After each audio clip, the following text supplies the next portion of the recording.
அடுத்து கலைஞர்மணி திரு முத்தாலங்குறிச்சி எழுத்தாளர் திரு காமராசு அவர்களை கௌரவிக்குமாறு நம்முடைய தேசிய சிந்தனை பேரவையினுடைய நகர பொறுப்பாளர் இசைக்கு முத்து ஐயா அவர்களை அழைக்கிறோம்.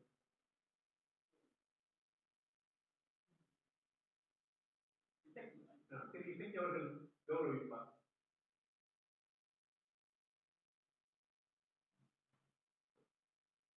பேராசிரியர் திரு பாலமுருகன் அவர்களை அழைக்கிறோம்.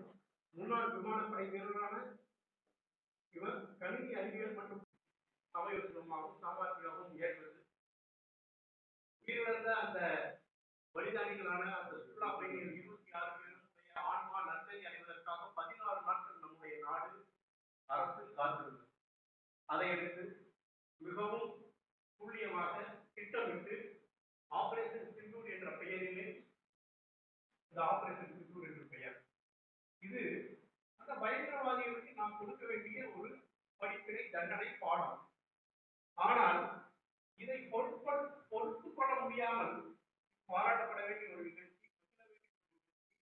உண்மையில் இந்த நாம் ஒரு கொடுத்த தண்டனை இது நம் இந்திய அரசு கொடுத்த தண்டனை பொறுத்துக் கொள்ள முடியாமல் சில எழுத்தாளர்கள் தமிழ்நாட்டில் இருக்கிறார்கள். அந்த எழுத்தாளர்கள் ஆபரேஷன் சிந்தூருக்கு பேர் வச்சதே தவறு.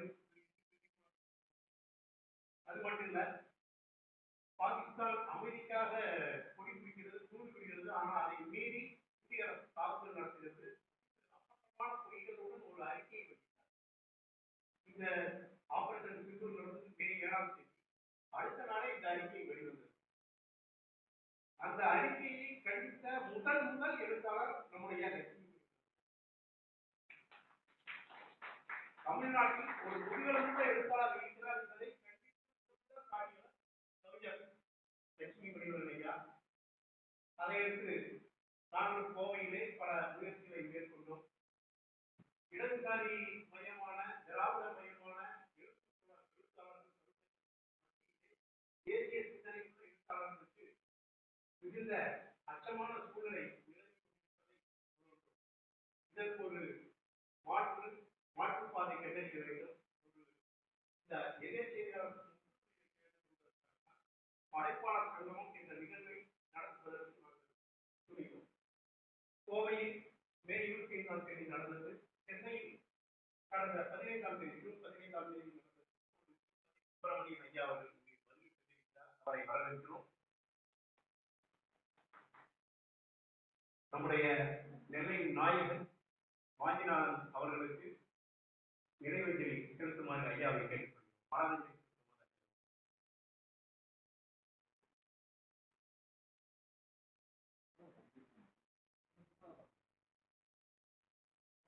சுதந்திர போராட்ட வீரர் திரு வாஞ்சிநாதன் அவர்களுடைய தம்பி பேரன் சங்கர் நகர் ஜெயந்திரா பள்ளியினுடைய கடித ஆசிரியர் திரு கோபாலகிருஷ்ணன் ஐயா அவர்களை அழைக்கிறோம்.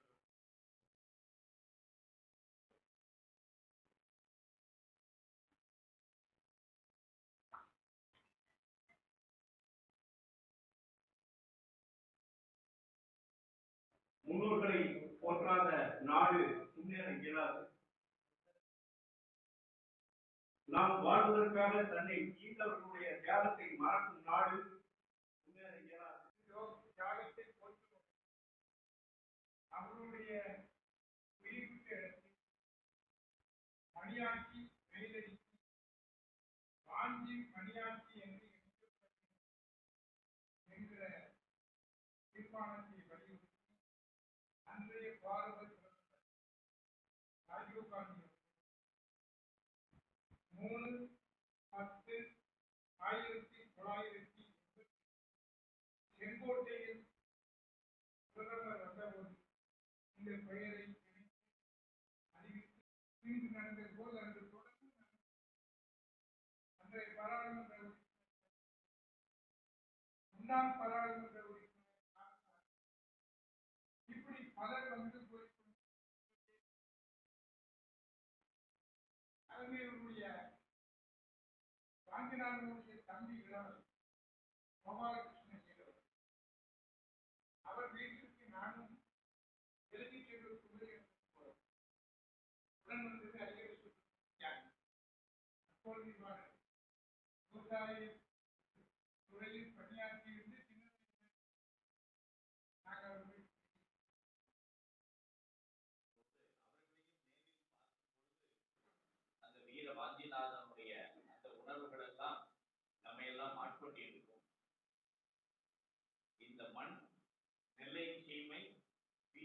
விளைநிலம். வங்க பிரிவினை நடைபெற்ற பொழுது 2005ஆம் ஆண்டு அது வங்கத்திலே மிகப்பெரிய ஒரு எதிர்ப்பு உணர்வு ஏற்பட்ட நிலையில் பாரதத்துடைய தென்கோடியிலே இங்கு நெல்லை சீமையிலே அதற்கு முதலாக தமிழகத்திலே மிக பெரும் எதிர்ப்பு ஏற்பட்டது. எரிமலை குமுறுவது போல இந்த நெல்லை சீமை வங்க பிரிவினையை கண்டித்து இந்த தேச விடுதலைக்காக பாடுபட்ட நம்முடைய வ.உ.சி. போன்றவர்களை எல்லாம் கைது செய்ததை எதிர்த்து மிக பெரும் ஒரு எழுச்சியானது இங்கு ஏற்பட்டது என்பது நம் அனைவருக்கும் பெருமை தரக்கூடிய விஷயம்.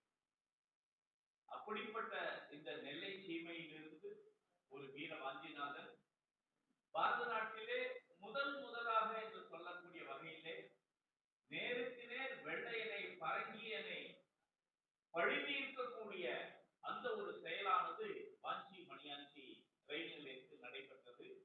கொடுங்கோலன் ஆஷ் நமக்கெல்லாம் தெரியும், அந்த வரலாறு தெரியும். பச்சிளம் குழந்தைகள் எல்லாம் இங்கு திருநெல்வேலி நகரத்திலே வந்த சமயத்தில் 19க்கும் மேற்பட்ட பச்சிளம் குழந்தைகளை எல்லாம் சுட்டு கொன்றார்.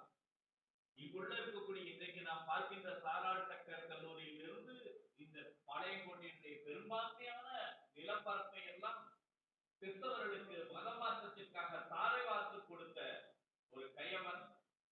அந்த காலத்திலே ஆட்சியாளர் என்றால் அவர்களுக்கு சர்வாதிகாரம் போல எல்லா உரிமையும் இருந்ததால் மதமாற்றத்தை ஊக்குவிப்பதற்காக அத்துணை முயற்சிகளையும் செய்தார். இதனுடைய ஒரு விளைவாகத்தான் வாஞ்சி மணியாட்சியிலே வீர வாஞ்சி மகத்தானது ஒரு செயலை செய்து தன்னுடைய இன்னுயிரையும் பலிதானமாக்கினார். அந்த நாளில் நாம தான் இங்கு கூடியிருக்கின்றோம். இந்த நாளில் இன்றைய நம்முடைய எல்லை சாமிகளாக விளங்குகின்ற, நம்முடைய குல சாமிகளாக விளங்குகின்ற நம்முடைய படை வீரர்களுக்கு நாம் வீர வணக்கம் செலுத்துவதற்காக இங்கு கூடியிருக்கின்றோம்.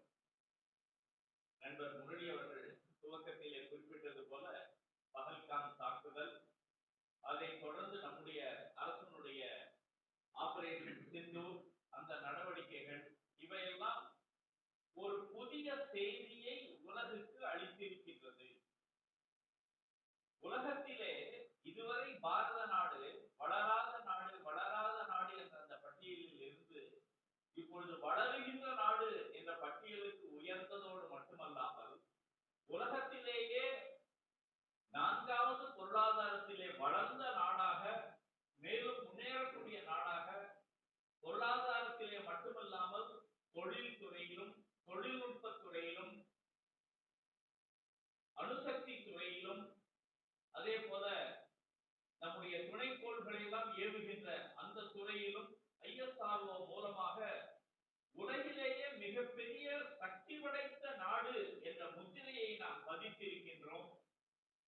அந்த ஆராய்ச்சிகளின் விளைவாக நம்முடைய மத்திய அரசு நெடு நோக்கோடு கடந்த 10 ஆண்டுகளாக இந்த ராணுவ தளவாட உற்பத்தி துறையில் மிக தெளிவாக நம்முடைய தொழில்நுட்பத்தின் அடிப்படையில், சுதேசி தொழில்நுட்பத்தின் அடிப்படையில் நம்முடைய பாரத நாட்டுடைய வலிமை மேலோங்க வேண்டும் என்று விஞ்ஞானிகளுக்கு வேண்டுகோள் கொடுத்ததன் விளைவாக அது ரடார் துறையாக இருக்கலாம், ட்ரோன் துறையாக இருக்கலாம், ஏவுகணை துறையாக இருக்கலாம், கைவிடப்பட்ட M70 என்று சொல்வார்கள் அந்த அதை கூட மீண்டும் நம்முடைய தொழில்நுட்பத்தின் அடிப்படையில், சுதேசி தொழில்நுட்பத்தின் அடிப்படையில் மிக வலிமை வாய்ந்த ஒரு கருவியாக மாற்றி இந்த ஆபரேஷன் சிந்தூர் அதிலே தாக்குதலில் ஈடுபடுத்தினார்கள்.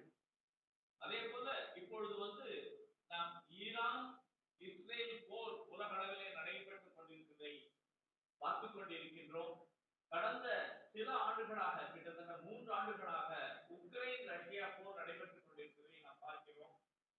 சமீபத்திய அந்த இஸ்ரேல் ஈரான், இஸ்ரேல் ஹமாஸ் அந்த தாக்குதலின் போது வான்வெளி பாதுகாப்பு என்பது எவ்வளவு முக்கியம் என்பது நமக்கு கவனத்திற்கு வந்திருக்கும். அந்த துறையிலே கூட சார்ந்த எழுத்தாளர்கள், கவிஞர்கள் 17/6/2025 அன்று நெல்லையில் கூடி ஒருமித்த குரலில் வெளியிடும் பிரகடனம் இது. தீர்மானம் 1. முப்படைகளுக்கு வீர வணக்கம். ஜம்மு காஷ்மீர் மாநிலம் பகல்காமில் பாகிஸ்தான் பயங்கரவாதிகள் கடந்த ஏப்ரல் 22ஆம் தேதி நடத்திய மனிதத்தன்மையற்ற துப்பாக்கி சூட்டில் சுற்றுலாவுக்கு வந்த 26 அப்பாவி இந்தியர்கள் கொல்லப்பட்டனர். அதையடுத்து பயங்கரவாதிகளை பின்னணியில் இருந்து இயக்கும் பாகிஸ்தானுக்கு படிப்பினை அளிக்கும் வகையில் துல்லிய தாக்குதல் நடத்த ராணுவத்திற்கு மத்திய அரசு உத்தரவிட்டது. அந்த தாக்குதலுக்கு ஆபரேஷன் சிந்தூர் நெற்றிக்கழக நடவடிக்கை என்ற பெயரும் சூட்டப்பட்டது.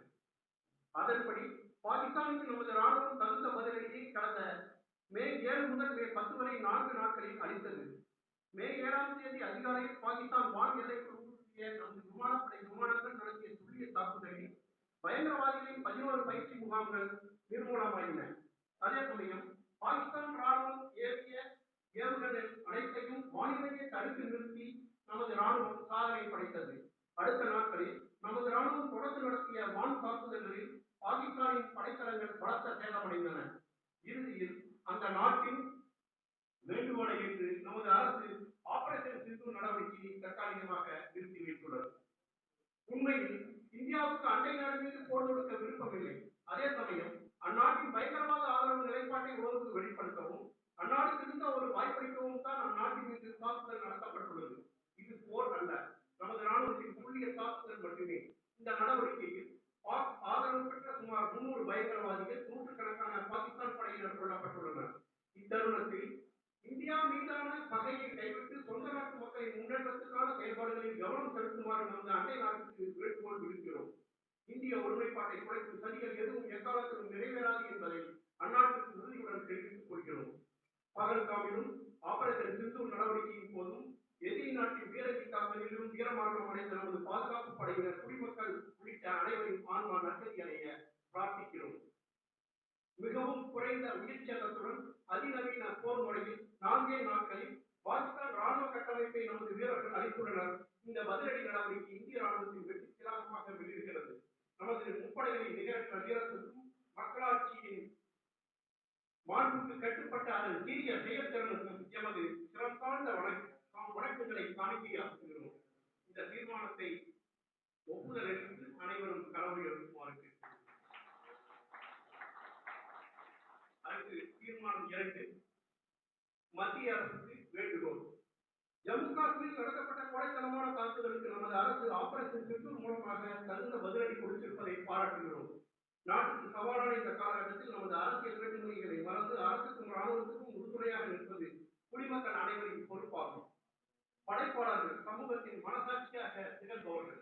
எனவே சென்னையில் இயங்கும் படைப்பாளர்கள் அனைவரும் நமது நெல்லையில் இயங்கும் படைப்பாளர்கள் அனைவரும் நமது அரசின் செயல்பாட்டையும் முப்படை வீரர்களின் வீரத்தையும் மனமாற பாராட்டுகிறோம்.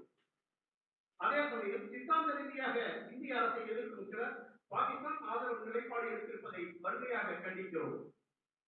வெளியிலிருந்து தாக்கும் பகைவர்களை விட துரோகிகளின் உட்பகை மோசமானது. எனவே அவர்கள் மீது மத்திய அரசு கடும் நடவடிக்கை எடுக்க வேண்டும் என்று வலியுறுத்துகிறோம். தேசிய ஒருமைப்பாட்டை வலுப்படுத்தும் விதமாக காசி சங்கமும் சௌராஷ்டிர சங்கமும் நிகழ்வுகள் போல காஷ்மீர் சங்கமம் நிகழ்வை ஒவ்வொரு ஆண்டும் ஏப்ரல் 22ஆம் தேதி நடத்த வேண்டும் என்று மத்திய அரசுக்கு வேண்டுகோள் விடுக்கிறோம். அதே போல ஏப்ரல் 22ஆம் தேதியை தேசிய சுற்றுலா தினமாக அறிவிக்க வேண்டும் என்றும் வலியுறுத்துகிறோம். வாழ்க செந்தமிழ், வாழ்க தமிழர், வாழ்க பாரத மணித்திருநாடு, வந்தே மாதரம், வந்தே மாதரம். இந்த தீர்மானங்களுடைய நகல் வரும் அனைவரும் கைக்கு ஆதரவளிக்குமாறு கேட்டுக்கொள்கிறோம். இப்பொழுது நெல்லை மண்ணுக்கான ஒரு மிக முக்கியமான தீர்மானத்தை முன்மொழி. தேசிய சொந்தங்களே, அனைவருக்கும் என்னுடைய மாலை வணக்கங்கள். எங்கள் மண்ணின் உரிமை கோரி உலகனைத்தும் கூடினம், எங்கள் தாயை தீண்ட எண்ணி கோடி சேனை சூழினம், ஒரு சிறிதும் அஞ்சிடும் ஒரு அணுவும் மண்குளம், ஒரு குழந்தை உள்ளவரை போர்க்கொடி பறந்திடும். நம்முடைய தேசத்துல கடற்கரை எல்லாருமே வீரம் செஞ்சவர்கள் தான். அதுவும் இந்த தேசம் சும்மா உருவான தேசம் கிடையாது, இறைவனால் படைக்கப்பட்ட தேசம். இங்க பிறக்கிறவங்க எல்லாருமே பாக்கியவாங்க. அப்படியால்தான் பாரத தேசத்துல பிறக்க முடியும், இல்லைன்னா யாரும் பிறக்கவே முடியாது. ஆனா இங்க உட்கார்ந்து நான் அமெரிக்காவில் பிறக்கலையே, சிங்கப்பூர்ல பிறக்கலையேன்னு கவலைப்படுறவங்க இருக்காங்க. தெரியாதவர், இந்த தேசத்தினுடைய மண் வாசனையை அறியாதவர், இந்த தேசத்துடைய பண்பாடு கலாச்சாரத்தை அறியாதவர். பாவம், என்ன பண்றது? அவர்களுக்காக நம்ம எல்லாம் வருத்தப்படும். ஆனா இந்த தேசம் எவ்வளவு பெரிய வீரத்தின் விளைநிலமாக இருந்து ஒரு தாய் தன்னுடைய தாய்ப்பாடிலே இங்க தூக்கிட்டவருடைய அந்த சாம்பலை கரைத்து கொடுத்து என்னுடைய பையனை இந்த மாதிரி வீரனா வரணும் அப்படின்னு இருந்த தேசம். மதன்லால் திங்கிறார் அப்படின்னு சொல்லக்கூடிய மாவீரன் தாய்ப்பால கரைச்சு கொடுத்தாங்க.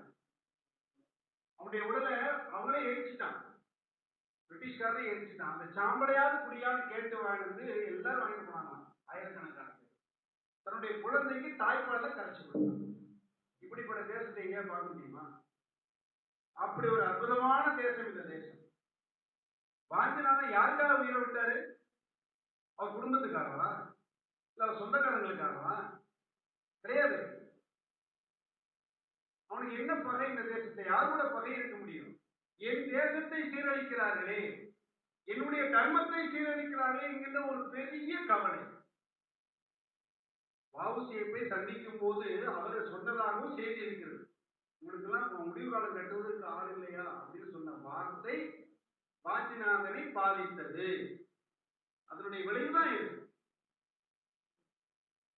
அப்படிப்பட்ட இந்த இடத்துல வாஞ்சிநாதனுக்கு ஒரு நினைவிடம் கிடையாது. அவர் என்ன செய்தார் என்பதை எடுத்து காண்பதற்கு கண்காட்சி கிடையாது. குழந்தைகளுக்கு பாடப்புத்தகத்துல கிடையாது. இல்லையா, வடக்க மட்டும்தான் வீரன் உண்டா, தெற்க வீரனே இல்லையா? அப்படி ஒரு வீரனை விளைவித்த இந்த நெல்லை சீமையிலே நம்மளாம் சொல்லுவோம்ல, இந்த நாயை பூனை விரட்டணும். பாஞ்சாலங்குறிச்சி வந்தவொடனே பூனை வந்து நாயை விரட்டணும் அப்படின்னு சொல்லுவாங்க. திருநெல்வேலி பூராமே அப்படித்தானே. பாஞ்சாலங்குறிச்சி மட்டும் இல்ல, திருநெல்வேலி முழுக்க யாரும் யாரையும் விரட்டக்கூடிய பூமியாக தான். எல்லாரும் வீரம் தெரிந்தவர்கள். அந்த வீரம் எப்படி இருக்கணும்? இந்த தேசத்துக்கானதாக இருக்கணும். இந்த தேசத்து மண்ணை நேசிக்கக்கூடியதாக இருக்கணும். அப்படிப்பட்ட மண்ணில் சிலை வைக்கணும். சிலை பாருங்க, வாஞ்சி மணியாச்சின்னு வருவதற்காக நம்முடைய ஐயாலாம் போராடி போராடி 28 நாட்கள் சிறைக்கு போயிருக்காங்க ஐயா. நம்முடைய தமிழ் வேந்தன் குமரியானந்தன் கூட சேர்ந்து சிறையில இருந்திருக்கிறாங்க. எவ்வளவு கஷ்டம். நீ காலையில சொன்னாங்க, காலையில செருப்பு கூட இல்லாம எங்களை விரட்டி அடிச்சாங்க, முழுக்காட்டுமையா ஓடி போனோம். அவ்வளவு எதிர்ப்பு. வாஞ்சின்னு பேர் வைக்கக்கூடாது எதிர்ப்பு வேற இருந்ததுங்க பாருங்க. அப்படி தேச துரோகிகளும் உள்ளுக்குள்ளே உட்கார்ந்துட்டு பகையை ஊட்டக்கூடிய இருந்ததும் இருக்கிறாங்க. அது எப்பவும் இருப்பாங்க, எல்லா காலத்தையும் இருப்பாங்க. அதையெல்லாம் மீறி தாண்டி அதுக்கு பாடுபட்டு வாங்கி கொடுத்தவர் நம்ம கூட இருக்கிறாங்க. அப்ப வாஞ்சி மணியாச்சு நீ சொல்றோம்னா யார் அந்த வாஞ்சின்னு தெரியவே வேண்டாம். நம்ம குழந்தைகளுக்கு வரலாறு தெரிய வேண்டாம். ஒண்ணு ஒரு அடையாளம் கூட கிடையாது. அந்த மணியாச்சி ரயில்வே ஸ்டேஷன் அடையாளமே இல்லை, ஒரு போட்டோ கூட கிடையாது. ஏன்? என்ன காரணம்? எப்படி மறைக்கப்பட்டது? ஏன் மறைக்கிறாங்க? எதுக்காக மறைக்கிறாங்க? தெரிய மாட்டேங்குது. தேசியம் வளர்ந்துருச்சுன்னா நம்மளால கதை ஓட்ட முடியாது அப்படிங்கிறது தான் ஒரு காரணம் இருக்க முடியாது. அப்போ அந்த இடத்துல ஒரு அற்புதமான சிலை வைக்கணும். நாமளும் ஒரு 2-3 வருஷம் அதை தொடர்ந்து சொல்லிட்டு வரோம். இப்போ கட்டாயம் செய்து அவருடைய காலகட்டத்தில் இருக்கிறோம். இன்னைக்கு காலையில் ஐயா ரொம்ப உறுதியா சொல்லிட்டாங்க, அடுத்த வருஷம் இந்த இடத்துல சிலை வரணும் அப்படின்னு அறிவிச்சுட்டாங்க. அடுத்த வருஷம் இங்க வரும்போது சிலைக்கு மாலை போடணும். அதுவும் ஐயா தலைமையில தான் இங்க மாலை போட போறோம். கண்டிப்பா நம்மளால சேர்ந்து அதை செய்யலாமா? செய்ய முடிகிறோம். கட்டாயம் செய்ய முடியும். அதுக்கான தீர்மானம் நிறைவேற்றணும். அதுல விடுதலை வீரர் வாஞ்சிநாதன் அவர்களுக்கு மணியாச்சி ரயில் நிலையத்தில் சிலை வைப்போம் அப்படின்னு ஒரு மாபெரும் கையெழுத்து இயக்கம் எடுத்து கவர்னரை போய் பார்க்கிறோம். பார்த்துட்டு கவர்னர் மூலமா நம்முடைய ரயில்வே துறை அமைச்சரை பார்க்கிறோம். பார்த்து இந்த ரயில்வே துறை இடத்தை எங்களுக்கு ஒதுக்கி கொடுக்கணும், அந்த இடத்துல எங்களுக்கு ஒரு சிலை வச்சே ஆகணும். இது என்ன ஆனாலும் பரவாயில்ல, நாங்க இதை தினசரி இதுக்காக வேலை செய்வோம். இதுக்காக ஒரு குழு அமைச்சு தினசரி இதுக்காக வேலை செய்வோம். நம்முடைய நெல்லை சீமையில இருக்கக்கூடிய அத்தனை பேருக்கு இந்த கையெழுத்தை வாங்கி கவர்னர் மூலமாக கொண்டு போவோம். அந்த ஒரு பெரிய இயக்கத்தை ஆரம்பிங்க. அந்த இயக்கம் துவங்குது. அதுலயும் நாங்கள் தயார்படுத்தி இருக்கிறோம். அதுலயும் நீங்கள் அனைவரும் முதல் கையெழுத்து நீங்க எல்லாரும் போட்டு அதை ஆரம்பிச்சு வைக்கணும். அந்த சிலை அங்க பிரம்மாண்டம் செங்கோட்டையில போய் பார்த்தீங்கன்னா தெரியும். வாஞ்சிநாதன் கையை தூக்கிட்டு நிற்பார், வந்தே மாதம். அவருடைய கை நரம்புகள்லாம் தெரியற மாதிரி குட்டைக்கே இருக்கும் அந்த சிலை. எத்தனை பேர் பார்த்துருக்கீங்கன்னு தெரியல. அப்படி நரம்புகள் குட்டைக்கிற மாதிரி அந்த சிலை இருக்கும். அதே போல ஒரு சிலை திருநெல்வேலியில மணியாச்சி ஸ்டேஷன்ல வரணும். குழந்தையெல்லாம் பார்க்கணும். ரயில்வே ஸ்டேஷன்ல யார் யார் யார் வந்து கேட்கணும். அந்த கதையை அந்த அப்பா அம்மா சொல்லணும், சொல்ல வைக்கணும். அப்ப என்ன செய்யணும்? இல்லந்தோறும் ஆஞ்சநாயனை பத்தி எல்லா இடங்களிலும் இதை பரப்பணும், இந்த புகழை பரப்ப வேண்டும். அவர் செய்த தியாகத்தை போற்ற வேண்டும் என்று கூறி இந்த கையெழுத்து இயக்கத்தை நீங்களும் இணைந்து கொள்ளுங்கள் என்று சொல்லி வாய்ப்பளித்ததுக்கு நன்றி கூறி விடுகிறேன்.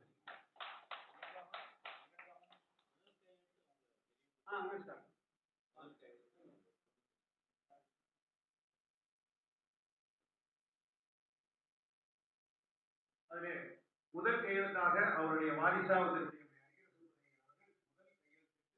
இந்த சிலை குழுவிற்கு ஆதரித்து துவக்குவார்.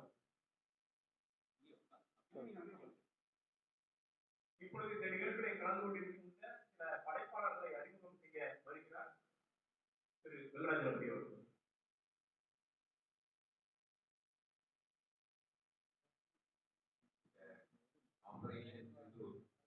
அனைவர்களை பாராட்டு விழா அப்படிங்கும்போது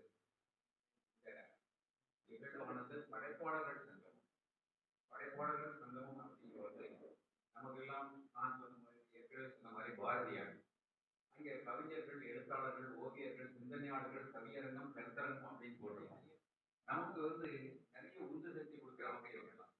அதுல நம்ம லட்சுமி மணிவண்ணன் கூட வந்திருக்கவங்க கதையும் நம்ம சிந்தனைகளையும் தூண்டி விடுவதற்காக டாக்டர் முனைவர் சுப்பிரமணிய பிள்ளை பணியறிவு கல்லூரி முதல்வர் தலைவர் பாரதிய இதிகாசன் சங்கரன் சமிதி அவர்கள் வந்திருக்கிறார்கள். அவர்களே இந்த நேரத்திலே நமக்கு அறிமுகப்படுத்துவதில் முயற்சி வருகிறோம்.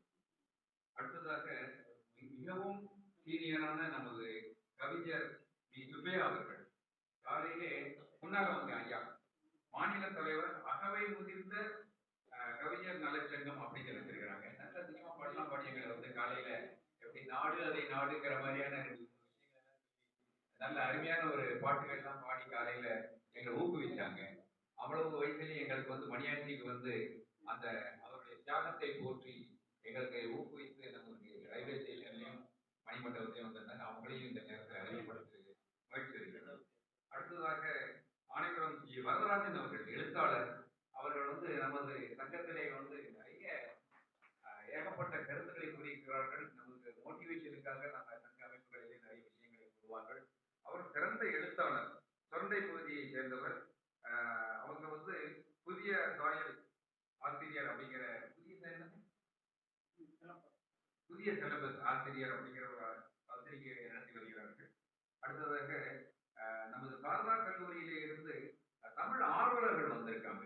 இப்போ நம்ம சொன்ன மாதிரி எழுத்தாளர்கள், ஓவியர்கள், சிந்தனையாளர்கள். தமிழை பற்றி இருக்கிற ராஜலட்சுமி மற்றும் சோபனா அவர்கள் அந்த சாரதா பள்ளிக்கூடத்தில் இருந்து என்னதான் நடக்குது தேசியத்தை நம்மளும் போய் பார்ப்போமே, எட்டி பார்ப்போமே, தேசியம் நமக்கு பிடிக்கும், அதுல பார்ப்போம், தமிழ் ஆர்வலர்கள் ஏதாவது செய்யணும் தமிழுக்கு, தேசியத்துக்கு அப்படின்னு சொல்லி ரொம்ப ஓடோடி வந்திருக்கிறார்கள்.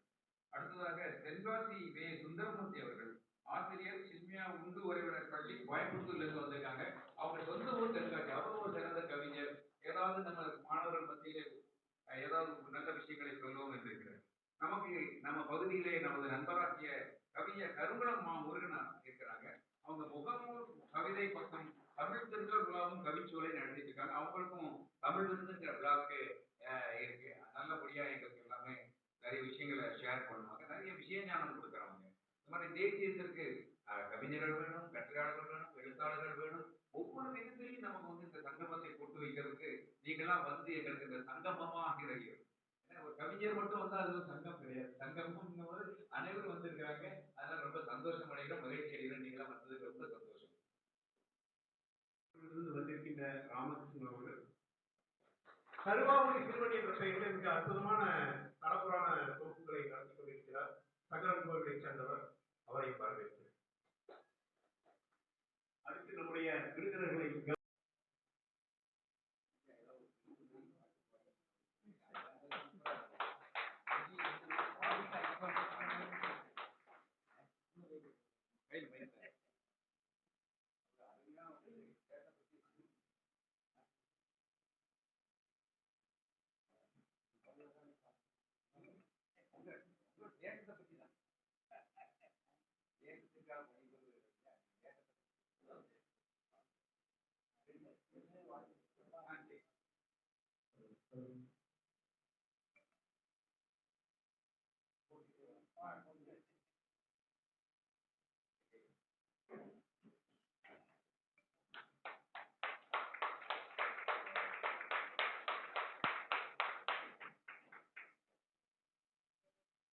வாஞ்சிநாதனின் சிலையை அமைப்பதற்கு உறுதிமொழி எடுத்துக்கொண்டு மிகவும் சந்தோஷமாக இருக்கும்.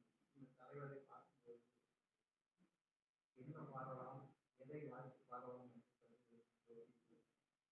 இருக்கணும். அவரை வாழ்க்கையில நான் ஒரு திரைப்பட பாடலாம் என்று நீங்க நல்லா இருக்கணும் ஆண்டுகள் 100, நீங்க நல்லா இருக்கணும் ஆண்டுகள் 100, இந்த ஊரில் உள்ள அறிஞர்களின் வாழ்த்துக்களோடு நீங்க நல்லா இருக்கணும் ஆண்டுகள் 100, இந்த ஊரில் உள்ள அறிஞர்களின் வாழ்த்துக்களோடு என்றும் நல்லவங்க எல்லாரும் உங்களோடு தான், நீங்க நினைச்சதெல்லாம் நடக்கணுங்க எங்களோடு தான், நீங்க நல்லதெல்லாம் நடக்கணுமா நடக்கணுங்க உங்களோடு தான், நீங்க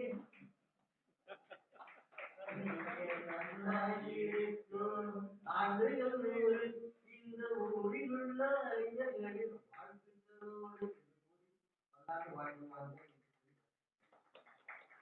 திரு சு. விஸ்வநாதன் ஐயா அவர்களை கேட்டுக்கொள்கிறேன். திரும்பி நின்றுக்காங்க, இப்படி திரும்பி நின்றுக்காங்க, இப்படி திரும்பி நின்றுக்காங்க ஆடி.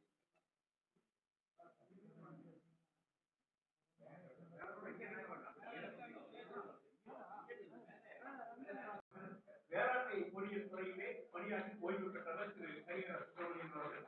அவரை கௌரவிப்பதில் முயற்சி அடைகிறோம். அடுத்து சுதந்திர போராட்ட வீரர் வாஞ்சிநாதன் அவர்களின் தம்பி பேரனான திரு வாஞ்சி கோபாலகிருஷ்ணன் அவர்களையும் கௌரவிக்குமாறு திரு சு. விஸ்வநாதன் ஐயா அவர்களை கேட்டுக்கொள்கிறேன்.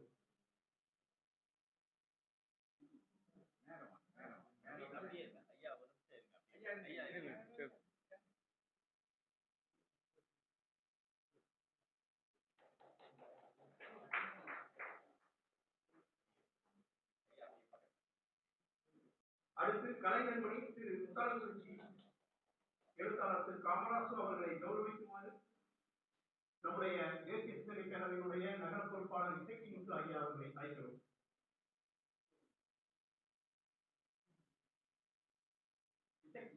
திரு இசைக்கு அவர்கள் கௌரவிப்பார்.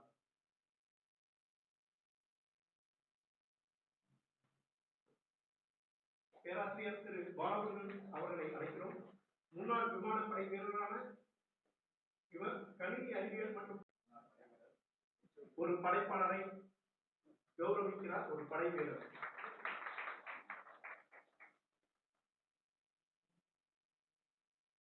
நன்றி ஐயா.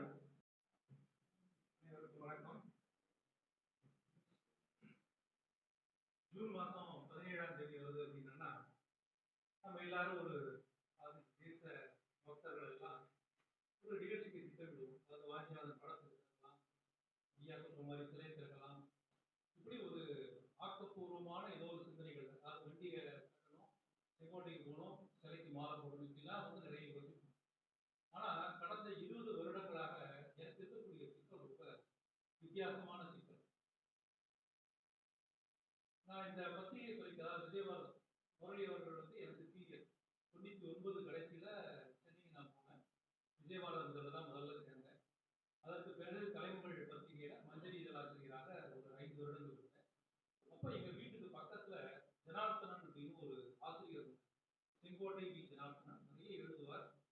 எங்க ஊர்ல ஒரு மலையாளம் பள்ளி, மலையாளம் ஸ்கூல்னு சொல்லுவோம், மலையாளம் ஸ்கூல்னு, அதுல ஆசிரியராக இருந்தவர். அவர் இந்த வாஞ்சிநாதன் குறித்த கதைகளை எனக்கு சின்ன வயசுல நிறைய, அது 80களில். இன்னைக்கு நீங்க பார்க்கக்கூடிய அக்ரஹாரங்கள் எப்படி இருக்கும், இதுல இருந்து ஒரு 40 வருடங்கள் பின்னாடி செங்கோட்டை ஊர் அப்படிதான் இருந்தது. அந்த அக்ரஹார சூழலையே இந்த கதைகளை கேட்டு வளர்ந்தவர்கள். அது 4ஆம் வகுப்பு 5ஆம் வகுப்பு நான் படித்தது அந்த வாஞ்சிநாதன், இப்ப இருக்கிற வாஞ்சிநாதன் ஸ்கூலுக்கு பக்கத்துல அரசு ஆரியநல்லூர் துவக்கப்பள்ளி இருந்தது. அதுதான் 4, 5ஆம் வகுப்புல படித்தேன். அக்ரஹார சூழலை அந்த 1910, 20களில் எப்படி இருந்ததோ அதே மாதிரி சூழல் தான் 70, 80களில் நாங்கள் பார்த்துருக்கோம். இப்போ எனக்கு வயது 50. அந்த 80களில் நான் பள்ளி நாட்கள்ல அந்த சூழ்நிலையை பார்த்துருக்கேன். இந்த கதைகளை அவர் ஜனார்த்தனன் சொல்லும்போது எங்க ஊர்ல புகழ்பெற்ற 4 பேர் இருக்காங்க. அதாவது வாஞ்சிநாதன், எஸ்.டி. கிட்டப்பா, செங்கோட்டை கங்காதரன் கிட்டப்பா. அவர் இப்ப நாங்க இருந்த தெருவுல எங்க வீட்டுக்கு எதிர்க்கு. அப்புறம் ஆவுடைய கால் பெரிய ஆன்மீக கவிஞர் ஆவுடைய கால். எஸ்.எஸ். பிள்ளைன்னு ஒருத்தர், சிவசங்கர நாராயண பிள்ளை, மேத்தமெட்டிஷியன்.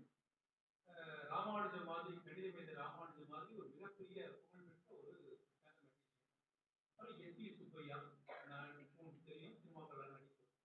இப்படி ஒரு குறிப்பிட்ட நபர்களை பற்றி எங்களுக்கு வந்து நிறைய கதைகள்லாம் சொல்லுவாங்க. அந்த கதைகளை கேட்டு வளர்ந்தவங்க நான். இப்போ இந்த பத்திரிகை துறைக்கு வந்த புதுசுல ஒரு 20 வருடங்களாக நான் அனுபவிக்கக்கூடிய சிக்கல் என்ன அப்படிங்கிறது நான் சொல்றேன். கரெக்டா ஜூன் மாதம் 15ஆம் தேதி 16ஆம் தேதி வாட்ஸ்அப்ல ஒரு மெசேஜ் வரும். அந்த மெசேஜ் எப்படி இருக்குன்னா, உங்களுக்கு தெரிஞ்சிருக்கும், இந்த விஷயம் தெரிஞ்சிருக்கும். அதாவது ஒரு ஜாதி வெளியில அக்ரஹாரத்துக்குள்ள ஒரு தாழ்த்தப்பட்ட கர்ப்பிணி பெண் வரும்பொழுது, ஒரு வண்டியில சுமந்து கொண்டு வரும்பொழுது, வாஞ்சிநாதன் வந்து இந்த அக்ரஹாரம் வழியாக இந்த பெண் போகக்கூடாது அப்படின்னு தடுத்ததாகவும், அதனால கோவப்பட்டு அந்த வழியாக வந்த ஆட்சித்துறை வந்து வாஞ்சிநாதன் சவுக்கார் எடுத்ததாகவும், அதுக்கு கோவப்பட்டு அவரை பழி வைத்ததாகவும் ஒரு கட்டுக்கதையை ஒரு கிறிஸ்தவ மத நோக்கத்தோட மதவை பரப்பக்கூடியவர்கள் இந்த மாதிரி ஒரு துண்டு பிரசுரங்களை எல்லாம் எரிந்திருக்கிறார்கள் அப்படின்னு ஒரு 40 வருடங்களுக்கு முன்னாடி இந்த நிகழ்வுகள் நடந்திருக்கு. அதனுடைய தொடர்ச்சியாக ஒரு பெரிய கதைகளை எழுதி அதை இப்போ பரப்பிட்டு இருக்காங்க. எனக்கு வந்து ஏற்கனவே பத்திரிகை துறையில் வேலை செஞ்சு இதயம் ரொம்ப பலவீனமாயிடுச்சு, தெரியும். எப்படிப்பட்ட ஒரு நெருக்கடியில நாங்கள் வேலை செய்யறோம் அப்படின்னு. நான் தினமணி பத்திரிகையில ஆசிரியராக இருந்தேன், செய்தி ஆசிரியராக. இன்டர்நெட், அதாவது ஒவ்வொரு நிமிஷமும் நடக்கக்கூடிய நிகழ்வுகள் நாங்கள் வந்து போட்டுட்டே இருக்கோம். அப்போ நிறைய அரசியல் அழுத்தங்கள் இருக்கும், ரொம்ப ஹை டென்ஷன்ல தான் வேலை பார்த்துருவோம். அந்த சூழ்நிலையில என்னுடைய இதயம் பாதிக்கப்பட்டிருக்கு. நான் ஒரு 2-3 வருஷம் முன்னாடி திருச்சியில் ஒரு டாக்டர் கிட்ட போகும்போது என்ன வேலை பார்க்குறேன்னு கேட்டாரு. நான் பத்திரிகை சொல்லியிருந்தேன்.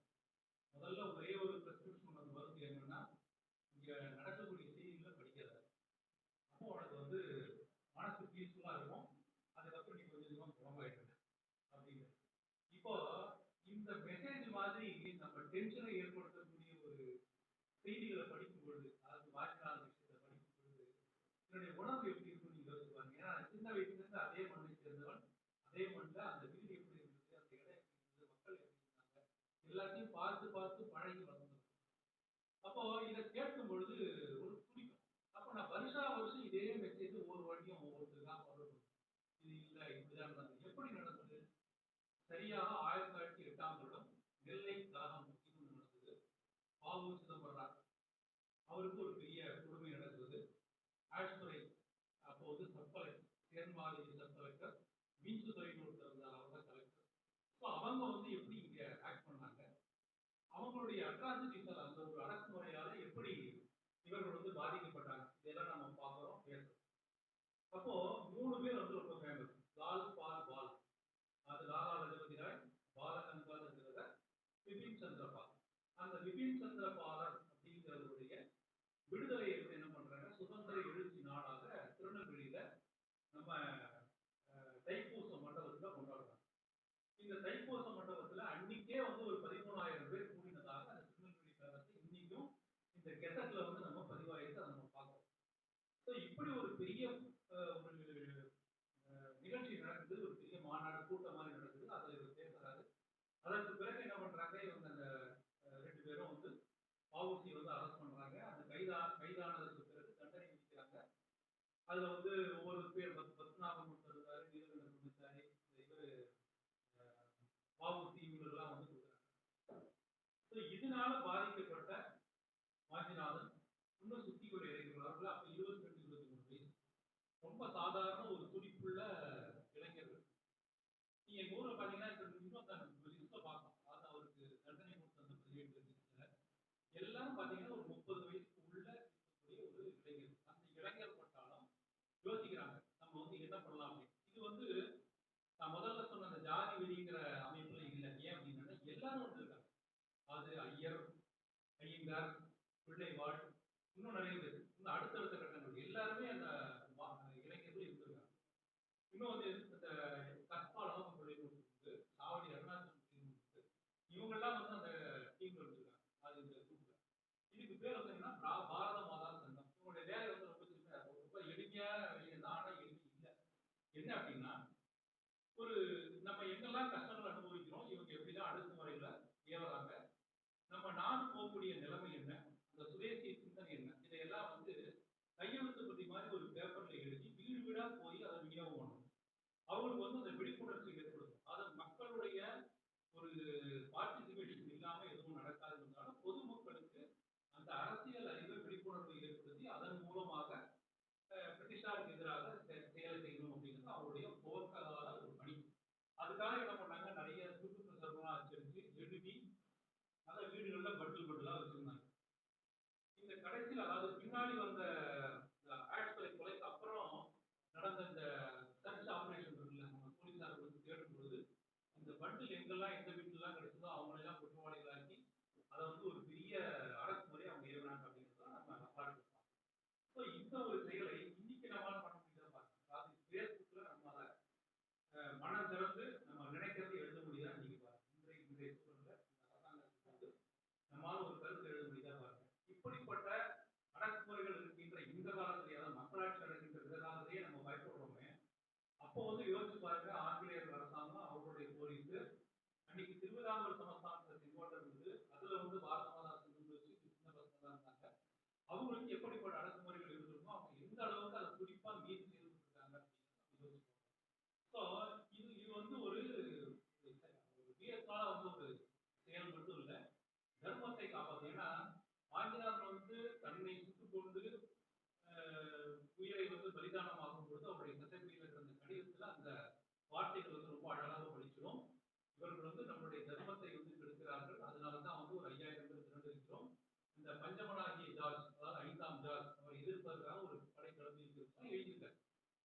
அப்போ அவர்களுடைய சிந்தனை அன்னைக்கு எப்படி இருந்தது, நம்மளுடைய தர்மம் குறைகிறது, நம்மளுடைய நாடு குறைகிறது, நம்மளுடைய மக்களுடைய வாழ்வாதாரம் குறைகிறது அப்படிங்கிற அந்த சுதேசிய சிந்தனையில தான் அவர்களுடைய நடவடிக்கைகள் எல்லாமே இருந்தது. இன்னைக்கு நம்ம பார்க்கக்கூடிய இந்த வாட்ஸ்அப் ஃபார்வர்டுகள் மாதிரி இல்லை அப்படிங்கிறத நம்ம தெளிவாக புரிஞ்சுக்கணும்.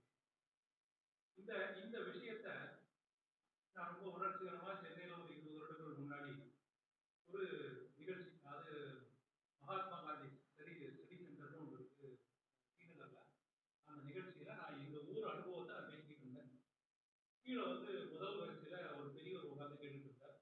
அப்புறம் அவர் கருத்தை சொன்னார், ஏன் நாங்கள்லாம் வந்து வைணவர்களுக்கு வந்து 108 திவ்ய தேசங்கள் உண்டு. நீங்க திருநெல்வேலி பக்கம் வந்தீங்கன்னா நவதிருப்பதினு ஒரு திவ்ய தேசங்கள் கொண்டாடுவோம். இந்தியா முழுக்க வந்து இந்த மாதிரி 106 திவ்ய தேசங்கள் இருக்கு. அதெல்லாம் வந்து எங்களுக்கு ரொம்ப புனிதமானது, வாழ்நாளில் ஒரு முறையாவது நாங்கள் போய் அதை பார்க்கணும் அப்படின்ட்டு ஒரு குறிக்கோள் இருப்போம். அந்த மாதிரி இன்னைக்கு நம்ம கூடியிருக்கிறவர்கள் எல்லாரும் வந்து தேசபக்தர்கள். தேசபக்தர்களாகிய நமக்கும் வந்து திவ்ய தேசங்கள் இருக்கு. செங்கோட்டை ஊருக்கு வாங்க, அது வந்து ஒரு திவ்ய தேசம் அப்படின்னு சொல்லிட்டு இந்த பாரத மாதத்தினுடைய கதையை வந்து கொஞ்சம் சாதாரண மாணவர்களுக்கு எல்லாம் புரியுற மாதிரி சொல்லிட்டு இருந்தேன். இப்போ கீழே உட்காந்து கேட்டுட்டு இருந்த அந்த மனிதர் வந்து ரொம்ப கண்ணீர் விட்டு கண்ணீர் இருந்தது. நான் பேசி முடிச்ச உடனே, அப்போ வந்து எனக்கு 28, 29 வயசு இருக்கும். பேசி முடிச்சு கீழே வந்த உடனே அவர் வந்தாரு, என்னை வந்து கட்டிப்பிடிச்சிருக்காரு. கட்டிப்பிடிச்சி, இப்போதான்ப்பா நான் முதல் தடவையா இந்த தேசபக்தர்களின் திவ்ய தேசங்கிற வார்த்தையை கேள்விப்படுறேன் அப்படின்னு சொல்லிட்டு ரொம்ப குறிக்கினார். யாருன்னா குமரியானந்தன் சார். ஏன்னா அவர் தான் வந்து இந்த ஆட்சி மணியாட்சி அப்படிங்கிற அந்த வார்த்தைக்கும் எங்க ஊருக்கு வந்து சிலையை அமைப்பதில் ஒரு மிகப்பெரிய முக்கிய பங்காற்றி இருக்கிறார். எங்க ஊர்ல இன்னும் ஹரிகரையர் ஒருத்தர் தான், அவருடைய ஃபேமிலியும் இருந்தாங்க. வாஞ்சிநாதனுக்கு உதவியாக இருந்தவர்கள், ஆலப்புழையை சேர்ந்தவர்கள். அவர்களுடைய குடும்பத்திலையும் வந்து அவர் ரொம்ப உறவாடி இருக்கிறார். அங்கே அடிக்கடி வருவார், நான் பார்த்துக்க சின்ன வயசு. ஸோ இந்த மாதிரி ஒரு தேசபக்தர்களின் திவ்ய தேசமாக இருக்கக்கூடிய இந்த செங்கோட்டை பொருளை தான் நான் வந்து இந்த 2017 என்னுடைய ஜனவரி 17 வெளியில வந்து அவர் 2 வருடம் தினசரி ஒரு இணையதளம் நடத்தி கொண்டிருக்கும்போது அந்த மணிமண்டபம் போய் பார்த்தேன். அந்த மணிமண்டபத்துக்கு கூட நாங்கள் நிறைய பங்காற்றி இருக்கிறோம். என்ன அப்படின்னா, இந்த எஸ்டி கிட்டப்பாவுக்கு, வாஞ்சிநாதனுக்கு இவர்களெல்லாம் மணிமண்டபம் அமைக்கணும் அப்படின்னு சொல்லிட்டு தினமணியில நிறைய ஆர்டிகல் எழுதியிருக்கோம். 2010 வந்து இந்த ஆர்டிகல் பேச வந்து 2007 இதுக்கான முயற்சியில நாங்கள் வந்து எடுத்தோம். ஜனார்த்தன் சார், ஊரில் இருக்கிற பெரியவர்கள் எல்லாம் சேர்ந்து முதலமைச்சரை போய் பார்த்து அவங்களுக்கு வந்து மனு கொடுத்து மணிமண்டபம் வேணும்னு கொடுத்தோம். 2 பேருக்குமே அலாட் பண்ணாங்க. கிட்டப்பாவுக்கும் அலாட் பண்ணாங்க, வாஞ்சிக்கும் அலாட் பண்ணாங்க. வாஞ்சியோட மணிமண்டபம் சரியா ஓரளவுக்கு அமைஞ்சிருச்சு. கிட்டப்பாவுக்கு வந்து அமையலைங்க அப்படின்னா இந்த லோக்கல்ல இருக்கிற ஒரு சின்ன சின்ன பாலிடிக்ஸ். என்ன பாலிடிக்ஸ் அப்படின்னா, அந்த வீட்டை வந்து பரம்பரையா இப்போ பதில் இருந்த இது இல்லை, அவங்க விட்டுட்டு போயிட்டாங்க. இப்போ நம்ம பெரியவர்கள் 2 பேர் இருக்காங்க, அவங்க குடும்பத்தை சேர்ந்தவர்கள். அந்த வீடு எது, அந்த வீட்டுல யாரு இருந்தாங்க, எப்போ அது கைமாறுச்சு அப்படின்னு கேட்டா, நீ வந்து யாருக்குமே தெரியாது. நீங்க நிறைய பேர் என்ன பண்றாங்க, வாங்கி இருந்த வீடு எதுன்னு எங்கிட்ட கேட்பாங்க. நான் ஊர்ல என்ன பண்ணுவேன், எங்க ஊர்ல மாடத்துக்கு ஒன்று இருக்கு, பெருமாள் கோயில் ஒட்டி பக்கத்துல. அந்த வீட்டுக்கு கூட்டு போவேன், அங்க பெருசா சங்கரலிங்கம்னு போர்டு போட்டு ஏதோ ஒரு எழுத்தார் எல்லாம் போட்டு இந்த வீடு தான் அப்படின்னா அவர் சண்டைக்கு வந்துடுவார். திரும்ப திரும்ப கொண்டு வந்து இந்த வீட்டை காமிக்காத, தூக்கி போயிடுவான், என் குழப்பம் நீங்க இருக்காத இப்படி சொல்லி ரொம்ப சண்டைக்கு வந்துடுவாங்க. அந்த மாதிரியான ஒரு சூழல். இதே மாதிரி தான் கிட்டப்பா விஷயம். கிட்டப்பா சொல்லி தான் வீடு அப்படின்னு நம்ம காசு திரும்ப திரும்ப என் வீடை காமிக்க அப்படின்னு சொல்லி அவங்க சண்டைக்கு வந்துடுவாங்க. அவங்களுடைய வாழ்க்கை போயிடும். அப்ப நாங்க என்ன பண்ணுவோம், எங்க தெருவுல கடைசியில அகராத்துல இருந்து ஒரு இடத்தை ஒதுக்கி இங்க வந்து கட்டலாம் அப்படின்னு ஒரு ப்ரொபோசல் எல்லாம் கொடுத்தோம். அது மட்டும் சரியா வரல. இந்த விஷயம் முடிஞ்சது. இதுல இப்போ இந்த மணிமண்டபத்துல நம்ம இப்போ அவருடைய நினைவுகள்லாம் இல்லைன்னு நம்ம சொல்றோம் இல்லையா. எங்க ஊர்ல வந்து 2 விஷயம் இருக்கு, ஒன்று சிலை, இன்னொன்று மணிமண்டபம். இந்த மணிமண்டபத்துக்குள்ள போனோம் அப்படின்னா போன வருஷம் வரைக்கும் வாய்ந்தநாதனுடைய மார்பளவு சிலை இருக்கும். பின்னாடி பாத்தீங்கன்னா பெருசா கருணாநிதி படமும் ஸ்டாலின் படமும். நீங்க இங்க இருந்து போட்டோ எடுத்தீங்கன்னா அவங்க 2 பேர் தான் படிச்சுட்டு இருக்காங்க. வாய்ந்தநாதனுடைய மார்பளவு சிலை அமைக்கிட்டு இருக்கும். இதை வந்து திரும்ப திரும்ப சொல்லி அதுக்குன்னு ஒருத்தர் போராடினார். எங்க ஊர் ஒருத்தர் இருக்காரு, ஒரு வாட்சி இயக்கம் நடத்திட்டு ராமநாதன் அந்த ஆளும் வினைட்டு வேலை பண்ற வேலையை கலெக்டருக்கு போய் எழுதி இங்க வந்து இந்த போட்டோவை மாட்டணும்னு சொல்லி முன்னாடி அது ஒரு ஜெயலலிதா முதலமைச்சராக இருக்கும் பொழுது மண்டபத்துக்கு எதிர்த்து வெளியில இருந்து மாட்டிப்பாங்க ஜெயலலிதா படம். இந்த ஆளு போய் கேட்ட உடனே என்ன பண்ணிட்டாங்க, அங்க இருந்து அந்த படத்தை ஷிஃப்ட் பண்ணிட்டு பின்னாடி கொண்டு மாட்டாங்க. இப்ப நீங்க போய் போட்டோ எடுத்தீங்கன்னா அவங்க 2 பேரும் தான் படிச்சுட்டு. நல்ல வேலை இந்த வருஷம் போய் செல்ஃபி எடுத்தேன், அந்த 2 பேர் படம் இல்லை, கரெக்டா வாங்கி சிலை மட்டும் தான் தெரிஞ்சு. ஸோ இதுதான் ரியாலிட்டி. இதை தவிர 2017 நான் என்ன பண்ணேன் அப்படின்னா, வாஞ்சிநாதன் பத்தி நிறைய விஷயங்கள் நான் வந்து எழுதியிருக்கேன். அவருடைய வாழ்க்கை வரலாறு, அவரை சந்தித்த நபர்கள். நான் வந்து ரேடியோ ஸ்டேஷன்ல அனௌன்சரா ஒர்க் பண்ணேன். அது ஒரு 6-7 வருஷம் சென்னை வானொலி நிலையத்தில். அங்க வந்து திருவேங்கடம் அப்படின்னு ஒருத்தர் இருந்தார். அந்த திருவேங்கடம் அப்படின்னு ஒரு வானொலி நிலையத்தில் இயக்குநராக இருந்தார். அவர் 1980களில் இங்க வந்து என்ன பண்ணியிருக்காரு, வாஞ்சிநாதன் டாக்குமெண்ட்ரி தூர்தர்ஷனுக்காக பண்ணியிருக்காரு. அப்போ நிறைய அதுல ஒருத்தர் வந்து நம்ம அழகப்ப பிள்ளை. அந்த அழகப்ப பிள்ளை அப்போ ரொம்ப வயசான காலத்தில் இருந்தார். அவர் வந்து என்ன பண்றாரு, முதல் நாள் வந்து கேட்ட உடனே அவர் பல தகவல்களை சொல்லிடுறாரு. இதெல்லாம் ரெக்கார்ட் பண்ணியிருக்காரு. ரெக்கார்ட் பண்ணும்போது அவருடைய ரெக்கார்டு வந்து சரியா வரல. மறுநாள் நான் வரேன் அப்படின்னு சொல்லிட்டு போயிருக்காரு. இவர் மறுநாள் போகும்போது நான் தான் நேற்றுக்கே சொல்றேன், நீங்க இது ஞாபகம் இல்லை அப்படின்னு சொல்லுவாங்க. அப்போ ஒரு விஷயம் சொல்லியிருக்காரு. நான் அந்த புத்தகத்தை அதாவது வாங்கி தன்னுடைய சின்ன வயசுல திருவனந்தபுரத்துல கல்லூரியில போய் படித்தார், ஆர்ட் கல்லூரியில அப்படின்னு நான் ஒரு குறிப்பு வந்து எழுதியிருக்கேன். அது இல்லை, தப்பு. அவர் வந்து அந்த காலத்துல கல்லூரிக்கு போவதற்கான வாய்ப்புகள் இல்லை அப்படிங்கிறது சில ஒரு எவிடன்ஸ் அவர் கொடுத்திருந்தார். ஸோ இப்படி வந்து சில வரலாற்றுப்படியான விஷயங்கள் பதிவாயிருக்கு. இன்னொரு விஷயம் என்ன அப்படின்னா, கடைசி கட்டத்தில் வந்து இந்த ஆக்ட் துறையினுடைய சம்பவம் நடப்பதற்கு ஒரு 2-3 நாள் முன்னாடி சந்திக்கிறாங்க நண்பர்கள். அப்போ வந்து இவர் அவன் அங்க போயிட்டான், இவர் இங்க போயிட்டான், நீங்க எல்லாம் ஒவ்வொருத்தரும் ஒரு பக்கம் போயிட்டீங்கன்னா இந்த இயக்கத்தை வந்து யார் நடத்துறது அப்படின்னு சொல்லிட்டு வாங்கி கேட்பதாகவும். அப்போ அவர் சொல்றாரு, இல்லை நம்ம வந்து நிச்சயம் பண்ணுவோம் அப்படின்னு சொல்லிட்டு அவங்க வந்து ஒரு பதில் சொல்றதாகவும் இருக்கும். அப்போ நீ என்ன பண்ண போற அப்படின்னு வாங்கி கிட்ட கேட்கும்போது வாங்கி சொல்றாராம், நான் வந்து இந்த இன்சிடென்ட் முடிஞ்ச உடனே நேராக அமெரிக்காவுக்கு போயிடுவேன், எனக்கு வந்து அமெரிக்காவுக்கு போகணும் ஆசையா இருக்குன்னு சொல்றாருன்னு ஒரு தகவலை வந்து பதிவு பண்ணியிருக்காரு. நானும் வந்து என்ன பண்ணேன், என்னுடைய புத்தகத்துல வாங்கி இந்த மாதிரி அமெரிக்காவுக்கு போகக்கூடிய ஆசைகள் இருந்தாலும் எழுதினேன். அது யாரு அப்படின்னா இந்த ஜனார்தன் சார் சொன்ன விஷயம். ஆனா திருவேங்கடம் வந்து என்ன சொன்னார் அப்படின்னா, நான் அழகப்ப பிள்ளைகிட்ட பேசும்பொழுது நம்ம மலையாள வார்த்தைகள்லாம் வரும். நான் மறிக்க போய் அப்படிங்கிற வார்த்தை, நான் மறிக்க போய்னா நான் சாக போறேன், இந்த விஷயத்தை முடிச்சு நான் சாக போறேன் அப்படிங்கிறத தெளிவா வாங்கி வந்து கன்வே பண்றாரு அவர்கிட்ட. அவர் அதை புரிஞ்சுக்கிட்டு என்ன பண்றாரு, இப்படி சொல்லிட்டாருங்கிற மாதிரி அந்த அழகப்ப பிள்ளை இவர்கிட்ட சொல்லியிருக்காரு. அதை அவர் ரெக்கார்ட் பண்ணியிருக்காரு ரேடியோக்காக. அதுக்கப்புறம் தான் வந்து நமக்கு புரிஞ்சுது, இது எல்லாமே வரலாற்று ரீதியாக நம்ம படிக்கக்கூடிய பல விஷயங்கள் பார்த்தீங்கன்னா ஒவ்வொன்றுமே வந்து ஏதோ ஒரு தகவல் துறையில நம்ம திரும்ப திரும்ப கேட்டு அப்படியே காப்பி அடிச்சு எழுதலாம். ஸோ இப்படி பல விஷயங்கள் வந்து நமக்கு வந்து சேர்ந்திருப்பது ஏதோ ஒரு வகையில முரணாக தான் இருக்கு. இன்னொரு ஒரு முக்கியமான விஷயம் பார்த்தோம்னா, அன்னைக்கு வந்து இந்த வாஞ்சியினுடைய செயல் பல விதங்கள்ல பல்வேறு நபர்கள் கிட்ட தான் முரண்பாடான செய்தியை தோற்றுச்சு. இன்னைக்கு நம்ம ஒரு பெரிய வீரர் அப்படின்னு கொண்டாடுறோம்.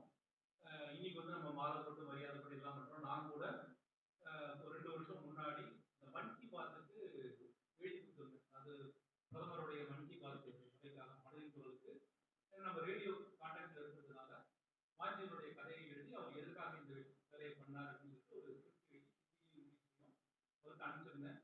அது ரொம்ப அழகா அந்த பிரதமர் வந்து அந்த உரையில சொல்றாரு,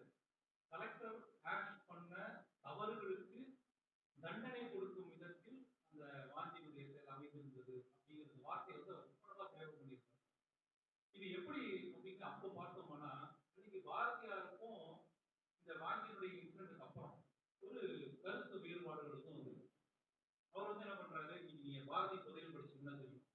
அவர் என்ன சொல்லியிருக்காரு அப்படின்னா, 2 பிரபுத பட்சிகள் தனித்திருக்கும் பொழுது வால்மீகி இந்த முனிவரா இருக்கிறவர் என்ன பண்றாரு, ஒரு பிரபுத பட்சியை பார்த்து அம்பு எடுத்து ஏறாரு. அந்த வேடம் எய்த அம்புல ஒரு பட்சி கீழே விழுது.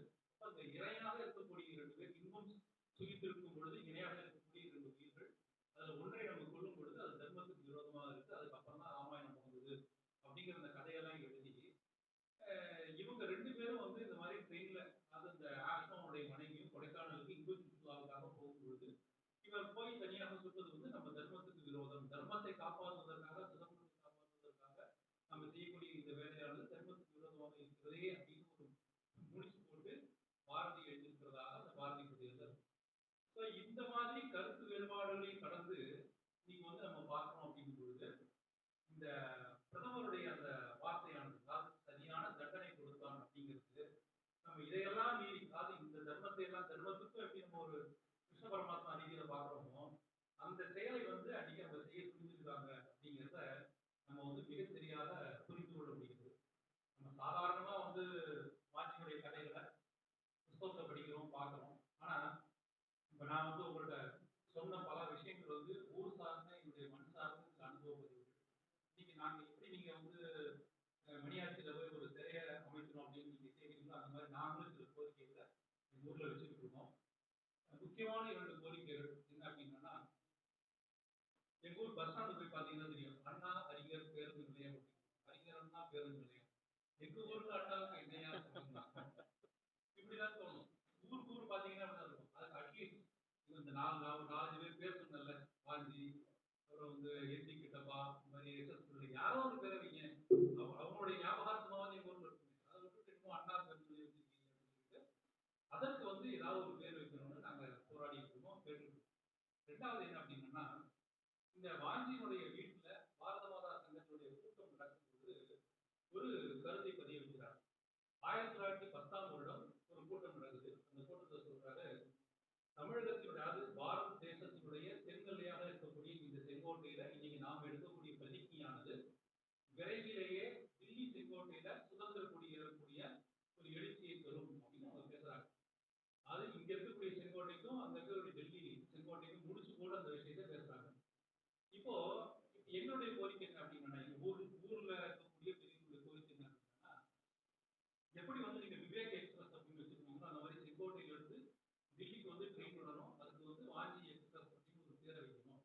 அதன் மூலமாக நிறைய பேருக்கு அந்த பேர் வந்து மனசுல பதியும் அப்படின்னு சொல்லிட்டு நாங்கள் நிறைய ரொம்ப நாளும் போராடிட்டு இருக்கோம். அது இன்னும் சமயம் வாய்க்கல. எப்படி நம்ம ரயில்வே மினிஸ்டர் இன்னைக்கு அஸ்வினி குமார் வைஷ்ணவ் போறோமோ அந்த சிலை விஷயத்துக்கு போற மாதிரியே இந்த விஷயத்துக்கு நாங்களும் போய்கிட்டு இருக்கோம். அது விரைவில் சாத்தியமாகும் அப்படிங்கிற ஒரு நம்பிக்கையோட இவ்வளவு நேரம் என்னுடைய அந்த அனுபவ பகிர்வுகளை கேட்ட உங்கள் எல்லோருக்கும் என்னுடைய மனவார்ந்த நன்றியை தெரிவித்துக் வணக்கம். ஒரு நல்ல உரை. அதாவது வாஞ்சிநாதன் அவர்களை பற்றி பேசுறோம் அப்படின்னா செங்கோட்டை ஸ்ரீராமையா அவர்கள். ஏன்னா செங்கோட்டையில் பிறந்தவர் அதோட மட்டும் இல்லாம நெல்லையில் நடக்கக்கூடிய நிறைய சம்பவங்களுக்கு அவர் வந்து ஒரு மைய புள்ளி அப்படின்னு சொல்றது. அதைத்தான் நான் இப்போ முதல்ல எனக்கு கொடுத்த தலைப்பை கூட கணிதம் பேசு அந்த விஷயத்த முதல்ல பேசலாம். ஏன்னு கேட்டீங்கன்னா, இந்த நிகழ்ச்சிக்கு அழகா தலைமை தாங்க ஒரு அருமையான ஆளை நீங்க தேர்ந்தெடுத்தீங்க. ரொம்ப அருமையான ஆளை தேர்ந்தெடுத்தீங்க. ஏன்னா நாமெல்லாம் வாஞ்சிநாதனை பத்தி தேடணும் அப்படிங்கக்கூடிய நினைக்கிறதுக்கு முன்னால சொன்ன மாதிரி நம்மளுடைய வாஞ்சியுடைய பேரன் சொன்னாப்புல, எங்க வீட்டுக்கு நீங்க வரும்போது நான் கை குழந்தையா இருந்தேன் தலைமை தாங்க ஐயா அப்படின்னு சொன்னாங்க. அந்த கை குழந்தை இன்னைக்கு வாலிபனா வளர்ந்துருக்கு. அந்த கை குழந்தை அவர் இருக்கும் போது வாஞ்சிநாதனுக்கு வாஞ்சி மையாட்சி என்று பெயர் வைக்க வேண்டும் என்று குமரியானந்தனோடு அழைத்தவர். நல்ல அழகான ஒரு பொருத்தமான ஒரு தலைமை. உண்மையிலே நம்ம வெங்கடாசுவரி ஐயா அவங்க வந்து நான் நன்றி சொல்லணும். ஏன்னா அந்த நிகழ்ச்சிக்கு வந்து ஒரு நிகழ்ச்சி அப்படின்னு அதை கொண்டு வந்தவரை போட்டது வந்து எனக்கு ரொம்ப சந்தோஷமா இருக்காங்க. எனக்கே வாழ்க்கையில என்ன முதல்ல எழுத்தாளரா நான் வந்து முதல்ல தேவி வாரங்கள் 1986 துணுக்கு எழுத்தாளர் அறிமுகம் ஆகும்போது என்னை கூட்டிக் கொண்டு குமரியானந்தன் கிட்ட வந்து அறிமுகப்படுத்துறது ஐயா தான். அப்ப குமரியானந்தன் சொன்னாங்க, எத்தனை துணுக்கு இருக்குன்னு கேட்டாரு. நான் 1 எழுதிருக்கேன் நிறைய எழுது, நீ நிறைய எழுதுல அப்படின்னு சொல்லி எங்க ஆசீர்வாதம் பண்ணி அனுப்பி வச்சாங்க. உண்மையிலே ஐயா வந்து நிறைய வேலை உருவாக்கி இருக்காங்க. அவங்க தலைமையை தாங்க வச்சது வந்து ரொம்ப சந்தோஷமான ஒரு விஷயம்.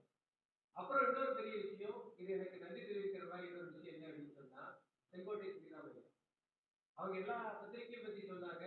ஆனா ஆனந்த விகடன்ல அவங்க வந்து சக்தி விகடன்ல வந்து அவங்க வந்து ஆசிரியரா இருந்த அந்த விஷயத்தை சொன்னாங்க. சக்தி விகடன்ல அவங்க ஆசிரியரா இருக்கும்போது நான் அப்பதான் நிஜமா எழுதிட்டு இருக்கிறேன். அப்ப தாமிரவர்ணி கரையிலே அப்படிங்கக்கூடிய ஒரு தலைப்புல இந்த தொடர் வந்து ஐயா. அதோட மட்டும் இல்லாம அந்த தாமிரவர்ணி கரையிலே அப்படிங்கிற புத்தகமா விகடன் பிரசுரத்துல வெளியிட வந்தாங்க.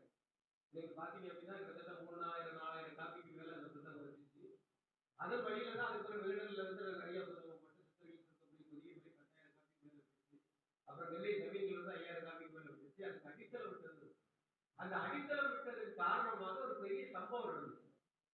2018 உங்களுக்கு எல்லாம் தெரியும், ஒரு மகா புஷ்கரம் இருக்கக்கூடிய ஒரு புஷ்கரம் வந்து தாமிரபரணி ஆற்றுல நடந்தது. இந்த தாமிரபரணி ஆற்றுல வந்து புஷ்கரம் நடக்கும்போது நடத்தக்கூடாது அப்படின்னு சொல்லி ஒரு கோர்ட்டுக்கு போய் ஒரு தடை உத்தரவு வாங்குவதற்காக ஒரு பெரிய குழு போயிடுச்சு. அவங்க போய் பத்திரிகைலாம் மகா புஷ்கரம் அப்படிங்கக்கூடிய ஒரு விஷயம் தாமிரபரணி நடக்கவே இல்லை, இதை வந்து தடை பண்ணணும் அப்படின்னு சொல்லி அவங்க வழக்கு தொடர்ந்தாங்க. பத்திரிகைலாம் நிறைய செய்தி போட்டுக்கிட்டே இருக்கிறாங்க. அப்ப அந்த நீதிபதி சொல்றாரு, ஏதாவது ஒரு புத்தகத்துல இந்த புத்தகம் நடந்தது அப்படிங்கக்கூடிய தகவல் இருந்தா அந்த தகவல் கொண்ட புத்தகத்தை கொண்டு வாங்க, நாங்க வந்து உங்களுக்கு இந்த நடத்துவதற்கான அனுமதி தருகிறோம் அப்படின்னு சொல்லி நீதிபதி சொல்றாரு. அந்த நீதிபதி ஒப்படைக்கப்பட்ட புத்தகம் நான் எழுதிய அந்த புத்தகம். அந்த புத்தகத்துக்கு பரிசு என்ன அப்படின்னு சொன்னா தாமிரவர்ணி மகாத்மியம் அப்படின்னு சொல்லி நான் 144 தீர்த்தக்கட்டத்தையும் பற்றி எழுதிய புத்தகத்தை அதுல வந்து முதல்ல உலக நடிகர் வரலாற்றிலே QR கோட் மூலமா, அதாவது வீடியோவே நான் பேசல, போன்ல வந்து நீங்க QR கோடு பாத்தீங்க அப்படின்னு போட்டு அந்த வீடியோ நான் பேசுற மாதிரி 144 தீர்த்தக்கட்டம் தாமிரவர்ணி தீர்த்தக்கட்டத்தையும் அதுல வீடியோல பார்க்கிற வசதியோடு உருவாக்கப்பட்ட தாமிரவர்ணி கரையிலே என்ற புத்தகத்தை மதுரை குருமகார் சங்கீதாளர்களும் காஞ்சி மடமும் இருந்து நம்மளுடைய பொற்கோயில் சாமி வேலூர் சாமி வந்து வெளியிட்டார். வாழ்க்கையில பெரிய வாய்ப்பு. அதுக்கு வந்து 2 மகாலுக்கு நான் வந்து நன்றி. இதுல இன்னொரு விஷயம் என்ன நடந்தது அப்படின்னு சொன்னா, கடந்த சுற்றுப்புற சூழல்கள்ல நம்ம கண்ணன் ஐயா வந்து என்ன பண்ணாங்கன்னா, என்னுடைய புத்தகம் ஒரு 40 புத்தகம் தாமிரவர்ணி கரையில் புத்தகத்தை வாங்கி, அது மட்டும் இல்லாம நான் நெல்லை ஆதித்தன் ஆந்தரங்கரை ஒரு 60 புத்தகம் 100 புத்தகம் வாங்கி அந்த புத்தகத்தை வந்து பரிசா கொடுத்தாங்க.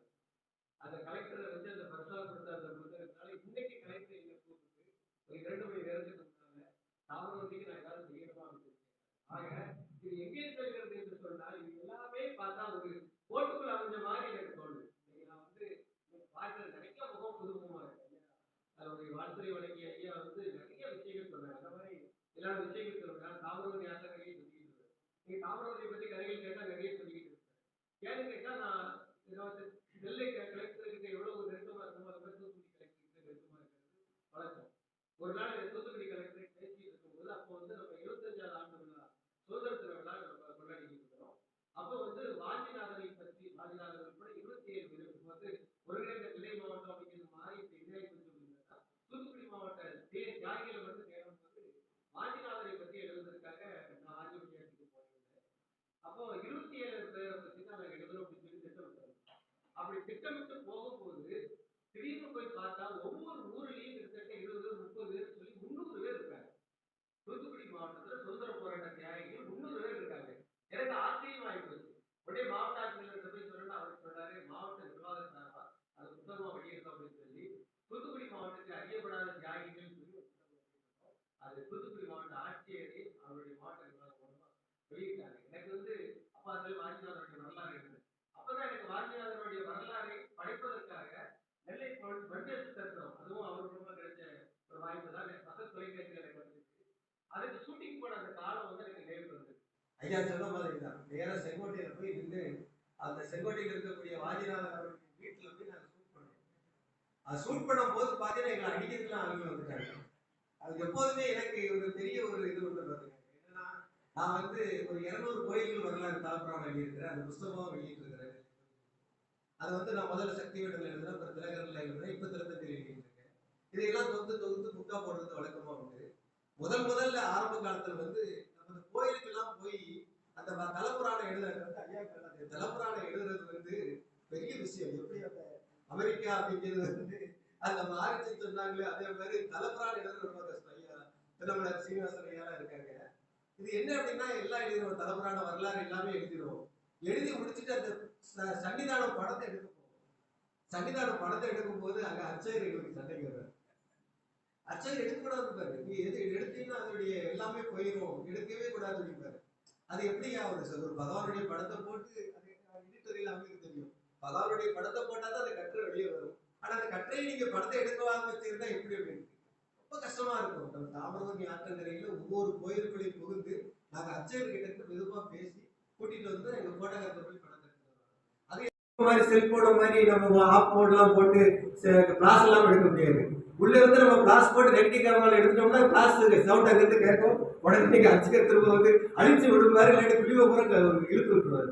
அதெல்லாம் நிறைய விஷயம் சம்பவம் நடந்திருக்கு. அதெல்லாம் தாண்டி அன்னைக்கு சக்தி வேடல்ல வந்து நிறைய விஷயங்கள் வளர்த்தாங்க. இதை யார் சொல்றேன்னா, இப்ப எனக்கு கடைசியில் நடந்த ஒரு விஷயத்தை வந்து உங்ககிட்ட அந்த மன குமுறலை உங்ககிட்ட சொல்லலாம் அப்படிங்காண்டி தான் எனக்கு சொல்ல வரேன். தாமிரபரணியில வந்து நிறைய நிகழ்ச்சிகள் நடக்குது. குறிப்பா சொல்ல போனா ஆடி அமாவாசை அன்னைக்கு வரப்பநாளில் கூடக்கூடிய ஆட்கள் வந்து நிறைய, அந்த வரப்பநாளில் கூடக்கூடிய அந்த ஆட்களை பார்த்தா எல்லாமே பிளாஸ்டிக்கை கொண்டு வருவாங்க. அப்ப நம்ம கண்ணன் கதிரவுடைய போன ஆட்கள்லாம் வந்து நின்றுக்கிட்டு என்ன பண்ணுவாங்கன்னா, பிளாஸ்டிக்கை உள்ள போடுறாங்க, தாமிரபரணியில போடுறாங்க அப்படின்னு சொல்லி மைக்கை வச்சுட்டு கத்திக்கிட்டு இருப்பாங்க. அவ்வளவு கஷ்டமான ஒரு சூழ்நிலையில் இருக்கும். இதுக்கு பிறகு பார்த்தீங்க அப்படின்னு சொன்னா கிட்டத்தட்ட ஒரு 20-24 வருஷமா நான் தாமிரபரணிக்கு பிறந்த நாள் கொண்டாடிட்டு இருக்கேன். பிறந்த நாள் எப்படி கொண்டாடுவோம் அப்படின்னு சொன்னா, ஒரு இடத்துல வந்து பிறந்த நாள்னா கொஞ்சம் தாமிரபரணிக்கு வந்து தீர்த்தத்தை தெளிச்சு கொஞ்சம் பூஜை பண்ணி, அதுக்கப்புறம் அந்த கருவம் தம்பிக்கெல்லாம் தெரியும், கருவத்தெல்லாம் நம்ம மரங்கள் நடுறது, இந்த மாதிரி நாங்கள் பண்ணிக்கிட்டே இருப்போம். இந்த 24 வருஷம் பண்ணி இருக்கும்போது 24வது வருஷம் நான் இதை வந்து என்னுடைய முகநூலில் போடும்போது ஒரு மனுஷன் கீழே கேட்டிருந்தேன். பெரிய ஆளு, பிரபலமான ஆளு, 24 நாள் காட்டுக்கு போயிட்டு வந்த பெரிய ஆளு. அந்த ஆள் கீழே கேட்டிருந்தேன், மூணு படப்பையிலே தாமிரபரணிக்கு பிறந்தநாள் கொண்டாடி நீ விளங்குவியா அப்படின்னு கேட்டிருந்தேன். நான் உடனே கீழே கேட்டேன், நீ தமிழர் தானே அப்படின்னு கேட்டிருந்தேன். நான் முழு தமிழன் அப்படின்னு சொன்னேன். தமிழர்களுக்கு இயற்கையை வழங்கும் பழக்கம் இருக்கிறது உனக்கு தெரியுமா அப்படின்னா பிறகுலாம் கேட்டேன். அதை சொன்னான், இயற்கையை அவன் வழங்குவான், நீ தாமிரபரணியை ஏன் வழங்குகிறாய் அப்படிங்க. தாமிரபரணி இயற்கை தானே, தாமிரபரணி இல்லைன்னா 4 மாவட்டத்துக்கு குடிநீர் கிடைக்காடா முட்டா பையில, ஒரு ஆளுக்கு ஒரு நபருக்கு 40 லிட்டர் தண்ணி தர்றது 4 மாவட்டத்துல ஒரே இடத்துல 1 கோடி லிட்டர் தண்ணி தர்றது தாமிரபரணிடா, நம்ம தெய்வம்டா, இயற்கைடா, அதை தான் நான் வணங்குறேன், இதை வணங்குறத விட நீ கேட்கறதுக்கு யாருடா அப்படின்னு கேட்டேன். உண்மையை யோசனை பண்ணி பாருங்க. இன்னைக்கு ஒரு பெரிய பிரச்சனை நடந்துகிட்டு இருக்கு. நான் ஏதாவது தலைமை விட்டு தூர போறேன்னு நினைக்காதீங்க. இந்த இடத்துல நான் சொல்லக்கூடிய ஒரு விஷயம் நான் சொல்லி தீரணும். எனக்கு இதை விட்டா எனக்கு இன்னொரு இடத்துல வேலை கிடைக்காதுன்னு சொல்றதுக்கு எனக்கு இதை சொல்லி இருக்கிறது ஏழை கேட்டீங்க அப்படின்னு சொன்னா ஒரு பெரிய பிரச்சனை நடந்துகிட்டு இருக்கு. ஆதிச்சநல்லூர் அப்படிங்கிறது உங்க எல்லாத்துக்கும் தெரியும். தாமிரபரணி கரையோட நாகரிகம், பொருளை ஆற்றங்கரை நாகரிகம் 5300 வருஷம் பழமையாது. இடைச்செல்வம் இருந்த இடம் நக்கீரன், அவருக்கு இருந்த இடத்துல நக்கீரன் வாழ்ந்த இடம் இருக்கு. கீரனூர் அப்படிங்கிற நம்ம ஊர்ல இருக்கு. அங்கே இருக்கக்கூடிய கொட்டை இருக்கு. நம்மளுக்கு தமிழ் தாத்தா இந்த பக்கம் தான் வந்து நிறைய ஓடிச்சோடிகள்லாம் திரட்டி அதை கொண்டு போய் திரட்டி பெரிய லெவலில் பண்ணியிருக்காரு. அந்த புறநானூறு அகநானூறுல இருந்த விஷயங்கள் எல்லாம் இன்றைக்கு வந்து ஆதிச்சநல்லூரில் இருக்கக்கூடிய முதுமக்கள் காணியில் இருக்கிறது அப்படின்னு சொல்லி நம்ம தமிழருடைய பெருமையை வந்து பெருசா சொல்லிக்கிட்டு இருக்கோம். ஆனா இது எந்த பயிலும் ஆதிச்சநல்லூர் பத்தியும் பேச மாட்டேங்க. கீழடி 2500 வருஷம் தான். 5300 வருஷத்துல நான் தாமிரபரணி கரையில் ஒரு நாகரிகத்தை வச்சிருக்கேன்.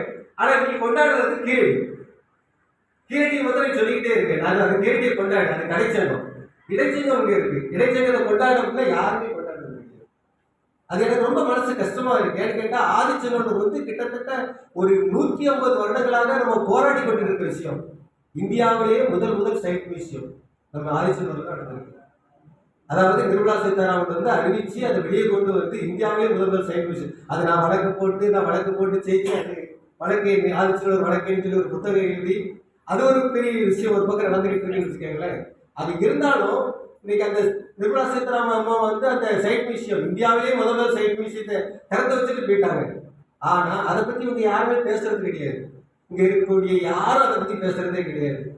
ஆனா இப்ப ஆதிச்சநல்லூர் சைட் மியூசியம் அப்படியே உடஞ்சி ரொம்ப மோசமா திரும்ப கிடக்குது.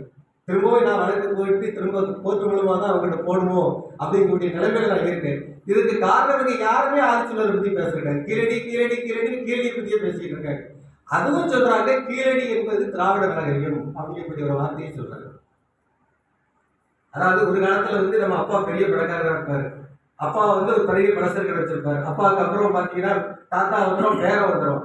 அப்பா திராவிடரா இருப்பாரு, திராவிடர் இருக்கும்போது அவனுக்கு மலையாளம் பிறந்துச்சு, அவனுக்கு துளுவு பிறந்துச்சு, அவனுக்கு தெலுங்கு பிறந்துச்சு, கர்நாடகா பிறந்துச்சு. இந்த 4 பேரும் நம்மள பெரியப்பா மக்கள் சித்தப்பா மக்கள் 4 பேரும் நம்மள மதிக்க மாட்டேங்கான். நான் ஓட்டதை எங்க தாத்தா கிட்ட தான் பிறந்துன்னு சொல்ல மாட்டேங்கான். அப்படி இருக்கும்போது நம்ம மட்டும் ஏன் திராவிடம் சொல்லணும், நம்ம தமிழர் நாகரிகன்னு சொன்னா நீங்க குறைஞ்சா பெறுவேன். நல்லா நீங்க யோசனை பண்ணி பாருங்க. நீ கர்நாடகா வந்து நீ தமிழகத்துல இருந்து கர்நாடகா பிறந்ததுன்னு சொன்னா சண்டைக்கு வராது, தண்ணியும் தர மாட்டேங்கான், சண்டைக்கும் வராது. அதையும் பார்த்தா நீங்க களரி அப்படிங்கக்கூடிய ஒரு பெரிய அடிமுறை வந்து தமிழகத்துல இருந்து பிறந்தது. இன்னைக்கு அவன் கேரளாவில் வடக்கு கிளறியை வச்சுக்கிட்டு ஏன் கிளறி தான் அப்படின்னு சொல்லிட்டு இருக்கான். ஆனால் தமிழர்களான நாம், நம்மாழ்வார் போன்ற பெரிய அறிஞர்கள் பெருமக்கள் பிறந்த தமிழர்களான தமிழர் என்று சொல்வதில் என்ன பரவ இங்க திராவிடம் திராவிடம் சொல்லி தமிழர் இந்த வார்த்தையை அடிச்சுக்கிட்டு இருக்கோம். இதையெல்லாம் மாறணும் அப்படின்னு சொன்னா எங்க ஐயா வச்ச அதே கோரிக்கை தான் உங்களுக்கு சொல்றேன். ஏன்னா இன்னைக்கு வாஜ்பாயுடைய பேரன்கள் 2 பேர் இங்க வந்திருக்காங்க. அவங்க பத்தி நான் ஒரு பெருமையான விஷயம் சொல்றேன். எனக்கு ஐயா பத்தி எனக்கு அதிகமா தெரியாது, அவரை பத்தி எனக்கு நல்லா தெரியும். ஏன்னா அவர் ஆட்சியில் இருக்கிறவருடைய குழந்தையெல்லாம் கொண்டு வருவாரு. அவரை ஒரு தடவை நான் என்ன பண்ணேன் அப்படின்னு சொன்னா, தோரணமடையில ஒரு அவார்டு கொடுத்தோம்.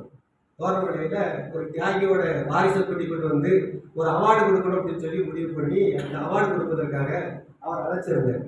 அவர் சொன்ன ஒரே வார்த்தை, எங்க தாத்தா நிறைய சாதிச்சிருக்காரு, நாங்க எதுவுமே சாதிக்கல, எங்களுக்கு அந்த அவார்டு வேண்டாம் அப்படின்னு சொல்லிட்டாரு. நல்ல ஒரு கைத்தட்டு விடுங்க அவங்களுக்கு. நீங்க சொல்ல போனா ஒரு சாதாரண ஒரு விஷயத்தை பண்ணவருடைய தாத்தா பேரை எல்லாமே இதெல்லாமோ பண்ணிட்டு இருக்காங்க. அவர் வாங்கி அப்படிங்கக்கூடிய அந்த பேரை வைத்தவரு என்னனாலும் செய்யலாம். ஆனா அவர் வந்து அன்னைக்கு அந்த வேலைக்கு கூட வரமாட்டேன்னு சொல்லிட்டாங்க. அந்த அழகான அந்த பெரிய மகான்கள் பிறந்த இந்த புண்ணிய பூமியில நீங்க இங்க வந்திருக்க ஐயாலாம் நிறைய விஷயங்கள் பேசுறாங்க. அதே மாதிரி எனக்கு தெரிஞ்சு இருக்கக்கூடிய எல்லாருமே பெரிய ஆட்கள். நீங்கள் வந்து ஓரளவு மத்திய அரசோட தொடர்பு கொண்ட ஆட்கள். நான் ஐயாட்ட கூட கோரிக்கை வைக்கேன், வாங்கி பார்த்து சொல்லக்கூடிய அந்த நிகழ்ச்சிக்கெல்லாம் ஸ்கிரிப்ட் எழுதி கொடுக்குறீங்க. ஆதிச்சநல்லூர் மத்திய அரசு கொண்டு வந்தது அப்படிங்கிறதுக்காக இன்றைக்கு புறக்கணிக்கிறீங்க. நீங்க எல்லாரும் மனசு வச்சீங்கன்னா பாரத பிரதமர் கிட்ட கொண்டு தகவலை சொல்லி இந்தியாவிலேயே முதல் சைட் மியூசியம் அமைச்ச அந்த மியூசியத்தை பெரிய மியூசியமா ஆக்கணும் அப்படின்னு சொல்லி கோரிக்கை வைத்து இந்த கோரிக்கையோடு சேர்ந்து அந்த கோரிக்கையை வச்சு தமிழருடைய பண்பாடை காப்பாற்ற வேண்டும் என்று கேட்கிற நல்ல வாய்ப்பை தந்தவங்க அனைவரும் நன்றி கூறி என்ன வந்து ஒரு இடத்துல மண்பாடம் செய்ய முடியாம இருந்திருப்பான், 4 ஓடு கிடைச்சிருக்கும், 4 சிம்பல் கிடைச்சு, அது மட்டுமா? வரலாற்று தொகுப்பு பேரவை என்று அதை தமிழில் சொல்லலாம். இதிகாச சங்கரன் சமிதியுடைய தமிழ் பெயர், அதனுடைய மாநில தலைவர். அனைவருக்கும் மகிழ்வான மாலை வணக்கங்கள். தேசிய சிந்தனை பேரவையின் சார்பில் இன்றைக்கு சிறப்பான ஒரு நிகழ்வு நடந்து கொண்டிருக்கிறது. வாஞ்சிநாதன் பலிதானம் செய்த நாள். பாரதத்தில் சுதந்திரம் கிடைச்ச பிறகு இந்த தேசத்தின் வரலாறை எழுதியவர்கள் வந்து தேச தோழி மொழியினுடைய ஒரு உப உறுப்பாக இருக்கக்கூடியதுதான் இந்த கலை இலக்கியம், படைப்பு, நிகழ்த்து கலைகள். இந்த விஷயங்கள் எல்லாம் மொழியினுடைய அடுத்த ஒரு பகுப்பாக வரக்கூடிய ஒரு விஷயங்கள். அப்போ இது தனியா இல்லையா அப்படின்னு சொன்னா, இந்தியா என்கிற பாரதம் என்கிற ஒரு நாட்டை பொறுத்தளவில் நமக்கு முதன்மையான 2 படைப்பு ஆக்கங்கள் அப்படின்னு சொல்லக்கூடியது ராமாயணமும் மகாபாரதம். இந்த ராமாயணமும் மகாபாரதமும் நம்முடைய வாழ்க்கையினுடைய எல்லா இடங்களிலும் ஊடுருவி இருக்கக்கூடிய மிக முக்கியமான 2 பெரிய ஒரு படைப்பு அம்சம் கொண்ட விஷயங்கள். இதுல வந்து நீங்க ஒரு ராமாயணத்தை வந்து ஒரு லீனியர் ஒரு படைப்பு, நேரடித்தன்மை கொண்ட, நேரடி போக்கு கொண்ட ஒரு படைப்பு அப்படின்னு சொல்லி எடுத்துக்கிட்டீங்கன்னா, மிகவும் சிக்கலான வாழ்க்கையினுடைய அனைத்து அம்சங்களையும் உள்ள வச்சிருக்கக்கூடிய இன்னொரு படைப்பு வந்து பிரதானமான படைப்பு மகாபாரதம். இந்த மகாபாரதத்தினுடைய அம்சங்களை கொண்ட படைப்புகள் வந்து நம்மளுக்கு இந்தியா முழுக்க வந்து இருக்கு. இந்தியா முழுமையிலும் ராமர் பிறந்த இடம் அப்படின்னு சொல்லக்கூடிய இடங்களே இருக்கு. 2வது, பஞ்சபாண்டவர்கள் வனவாசம் வந்த இடங்கள் அப்படின்னு சொல்லக்கூடியது வந்து இந்தியா முழுமையில இருக்கு. அப்போ நம்மளை இணைக்கக்கூடிய சரணா இருக்கக்கூடிய 2 விஷயங்கள் வந்து மொழிக்கு அப்பாலும் இருக்கக்கூடிய 2 காப்பியங்கள் வந்து ராமாயணமும் மகாபாரதம். இது ஒரு பக்கம் நீங்க மனசுல வச்சுக்கோங்க. இன்னொரு பக்கம் நம்முடைய தத்துவ மரபுல சங்கரருடைய அத்வைதமோ இல்ல ராமானுஜருடைய விசிஷ்டாத்வைதமோ எதுவாக இருந்தால் இதன் வழி ஒரு சிந்தனை தொடர்ச்சி அப்படின்னு சொல்லக்கூடியது அது ஒரு பகுதியில நம்முடைய சிந்தனை மரபினுடைய ஒரு பகுதியில நம்முடைய இந்து மதத்தினுடைய ஒரு தொடர்ச்சியில அந்த அத்வைதத்துக்கு ஒரு ரோல். சரி, அது ஒரு பிலசாபிக்கலான ஒரு பார்வை, அது ஒரு தத்துவார்த்த ரீதியிலான ஒரு பார்வை, அது அந்த போக்கு இருந்துட்டு.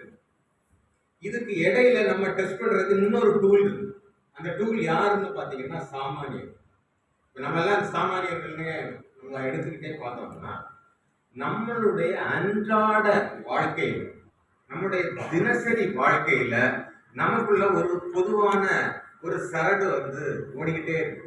அதை நான் இந்திய தன்மை அப்படின்னு சொல்றேன். என்ன சரடு அப்படின்னு பாத்தீங்கன்னா அது ஒரு இந்திய முஸ்லிம்களுக்குள்ளேயும் ஓடலாம், ஒரு இந்திய கிறிஸ்தவனுக்குள்ளேயும் ஓடலாம். ஒரு ஒரு செடியில இருந்து ஒரு பூவை எடுக்கணும், அது வெள்ளிக்கிழமையா இருக்கு இல்லைன்னா செவ்வாய்க்கிழமையா இருக்கு, இன்னைக்கு அதை பறிக்க வேண்டாம் அப்படின்னு நினைச்சோம்னு வைக்கலாம். இது ஆழமான ஒரு இந்திய சரடு. ஒரு மரத்தை வெட்டக்கூடியவன், மரம் வெட்டினே வச்சுக்கோங்க, அவன் 6 மணிக்கு மேல ஒரு விருட்சத்தை வெட்டுறதுக்கு தயங்குறான், இல்லைன்னா இன்னைக்கு வெட்ட முடியாது, 6 மணிக்கு மேல வெட்ட முடியாது அப்படின்னு சொல்லி அவன் மறக்கிறான்னா அவங்ககிட்ட ஓடக்கூடியது ஒரு பிரதானமான ஒரு இந்தியத்தன். அவன் ஒரு சாமானியன். எனக்கு ஒரு பெரிய போகிரியா எங்க ஊருக்கு தெரியும், ஒரு சண்டியர் ரவுடி. அவங்ககிட்ட ஒரு பர்சனலா ஒரு விஷயத்த ஒருக்கா கேட்கிறேன். அவன் எல்லாத்தையும் ஏமாத்துறான், எல்லா விதமாகவும் பணத்தை ஏர்ன் பண்றான், எல்லாத்துக்குமே அதை பயன்படுத்துறான். ஆனா ஒரே ஒரு காரியம் மட்டும் நான் வாட்ச் பண்ணதுல, அந்த பணத்தை எதையும் அவன் வீட்டுக்கு எடுத்துட்டு போறது. அவன் அது அவ்வளவுமே தெருவில் செலவழிச்சுட்டு போறான். வீட்டுல இவ்வளவு பணம் சம்பாதிக்கிற டெய்லி, இது அவ்வளவு நீ தெருவில் விட்டுட்டு எங்களுக்கு நீ கொண்டு வரும்போது ஒரு சின்ன பிச்சை காசு மாதிரி ஒரு சின்ன அமௌண்ட்டை கொண்டு வர அப்படின்னு சொல்லி அந்த அவங்க வீட்டு அம்மாவுக்கும் அவனுக்கும் ஒரு பெரிய ஒரு முரண்பாடு எப்பவுமே இருந்துட்டு இருக்கு. அப்ப நான் அவன்கிட்ட ஒருக்க கேட்கறேன், எதனால நீ இவ்வளவு பணம் ஏன் பண்ற, இந்த பணத்தை அவ்வளோத்தையும் நீ வீட்டுல கொண்டு கொடுக்கலாமே அப்படின்னு சொல்லி கேட்கும்போது, இந்த பணம் அவ்வளவு நான் ஏமாத்தி உண்டாக்குறேன், இது நான் வீட்டுக்கு எடுத்துட்டு போறதுக்கான அல்ல, இது இந்த தெருவிலேயே முடிஞ்சிடும். எனக்கு வீட்டுக்கு நான் எடுத்துட்டு போற பணம் நான் உழைத்ததாக இருக்கணும். இது ஒரு சாமானியனுடைய வார்த்தை. இந்த சாமானியன் அவன் பிலாசபி அத்வைதத்தை தெரிஞ்சுட்டோ இல்லைன்னா இந்திய சிந்தனை மரபு, இந்து சிந்தனை மரபுகளுடைய விஷயங்களை தெரிஞ்சுக்கிட்டோ அவன் இதை செய்யல. இவன் சாதாரணமா ஆழமா இந்த விஷயத்த இதை செய்யக்கூடிய நபர்கள் இருக்காங்க. நமக்கு திருக்குறளுடைய பொருட்பால் முழுக்கவே உதாரணம். நீங்க திருக்குறள்ல எடுத்துக்கிட்டோம்னா காமத்துப்பால் எளிது.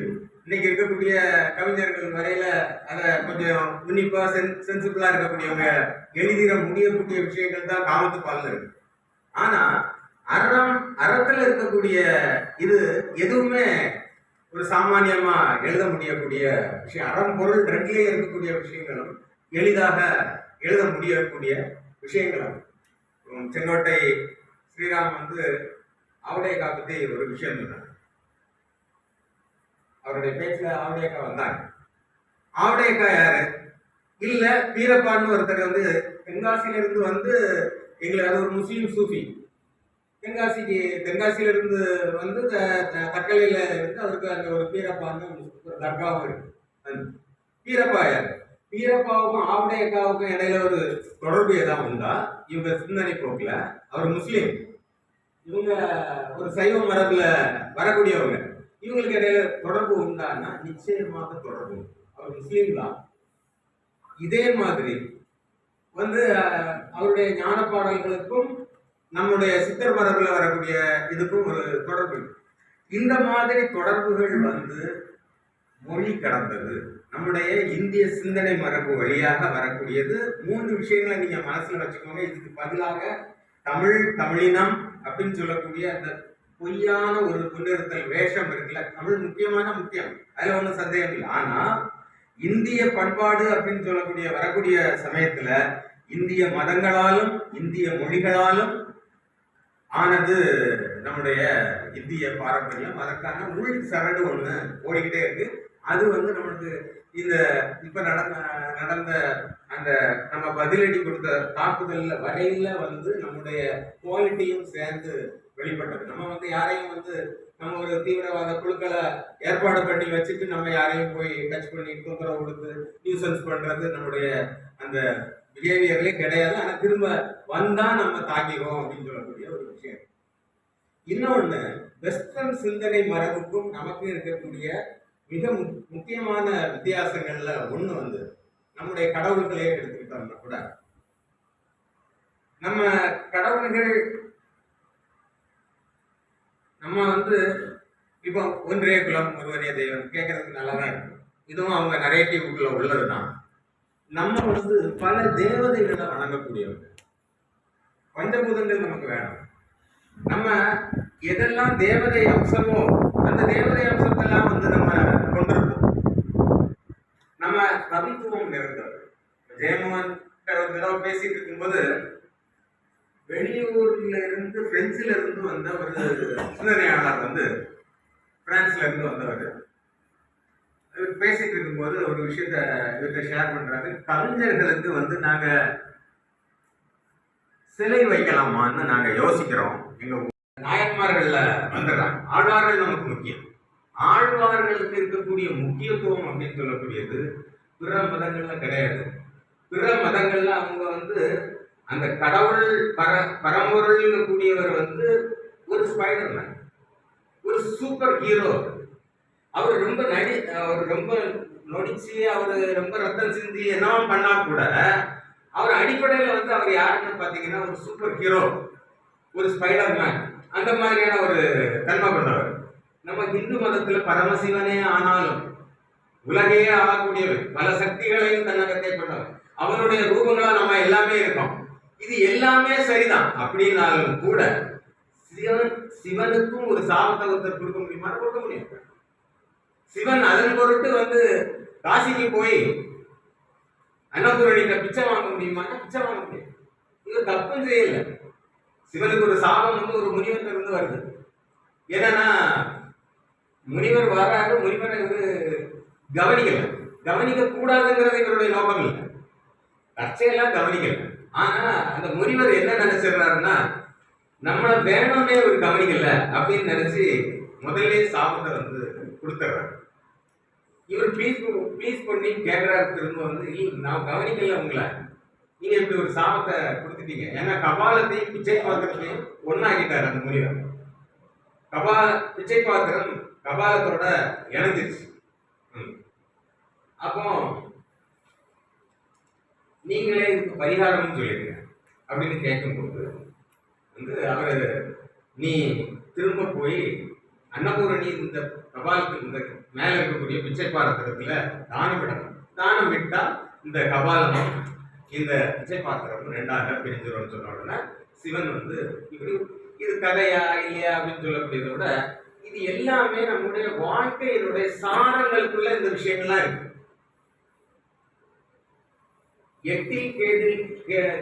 எட்டுல கேது இருந்தா அவன் பாவியா இருப்பான்னு ஒரு விஷயத்துக்கு சொல்றேன். இது நம்முடைய வானசாஸ்திரத்துல அது ஒரு தனி ஒரு மெத்தட் நமக்கு வளர்ந்து வந்துட்டு இருக்கக்கூடிய ஒரு முறை அதுல இருக்கு. அப்படின்னா நம்ம ஒருத்தனை தெருவில் பார்க்கும்போது நம்முடைய கண்ணோட்டம் எப்படி இருக்கும்னா ஒரு குற்றம் செய்யக்கூடியவன், ஒரு கொலையாளி. முதல்ல கொலையாளின்னு பார்ப்பான். இவன் ஒரு கொலை செய்திருக்கான், கொலையாளின்னு பார்ப்போம். அடுத்தது இந்த கொலை எட்டுல கேது இருக்குன்னே வச்சுப்போம். இவன் இந்த கொலை இவனுடைய கெட்ட நேரத்தினால செய்திருப்பானவங்க நம்ம தாட் ப்ராசஸ்க்குள்ள ஓடும்.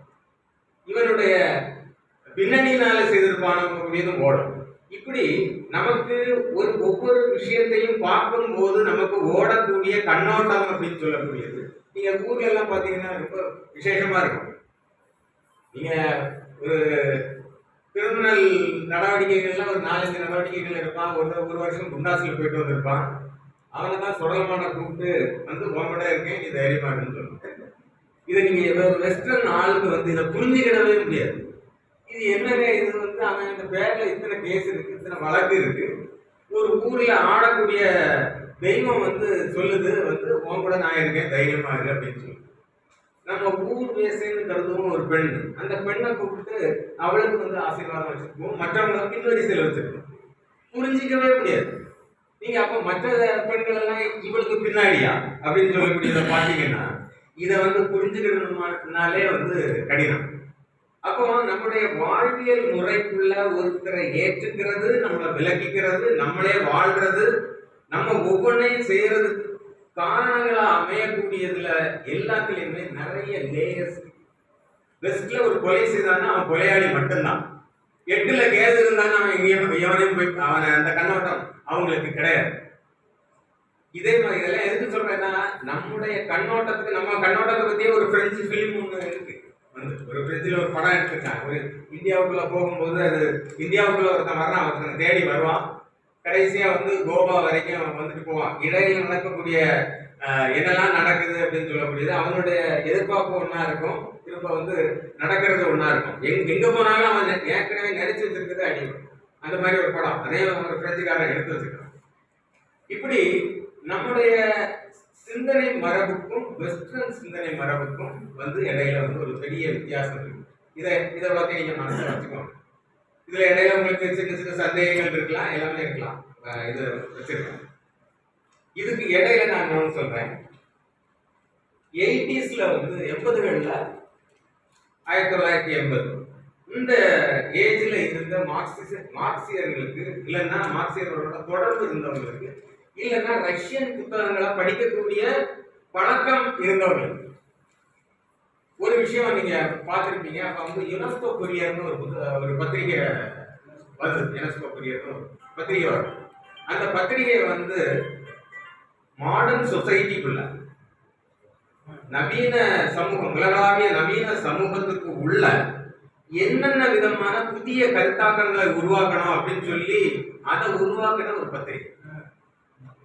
அந்த பத்திரிகையில ஒரே ஒரு விஷயத்த என்ன எதை சொல்ல வர்றேன் அப்படிங்கிறது சொல்லிடுறேன். அந்த விஷயத்துல தான் சுற்றுப்புற சூழல் சம்பந்தமா அக்கறைகள் முக்கியமானதுன்னு அவங்க வந்து அதை டிசைன் பண்றாங்க. உலகளாவிய சமூகம், சுற்றுப்புற சூழல்ங்கிறதும் தாவரங்கள், இது பிரபஞ்சம், இது எல்லாமும் அவசியம்தான் அப்படின்னு சொல்லக்கூடியதை அவன் கண்டுபிடிச்சதே எப்போன்னு பாத்தீங்கன்னா 80sல தான் அந்த விவாதத்தையே அவங்க உருவாக்குறாங்க.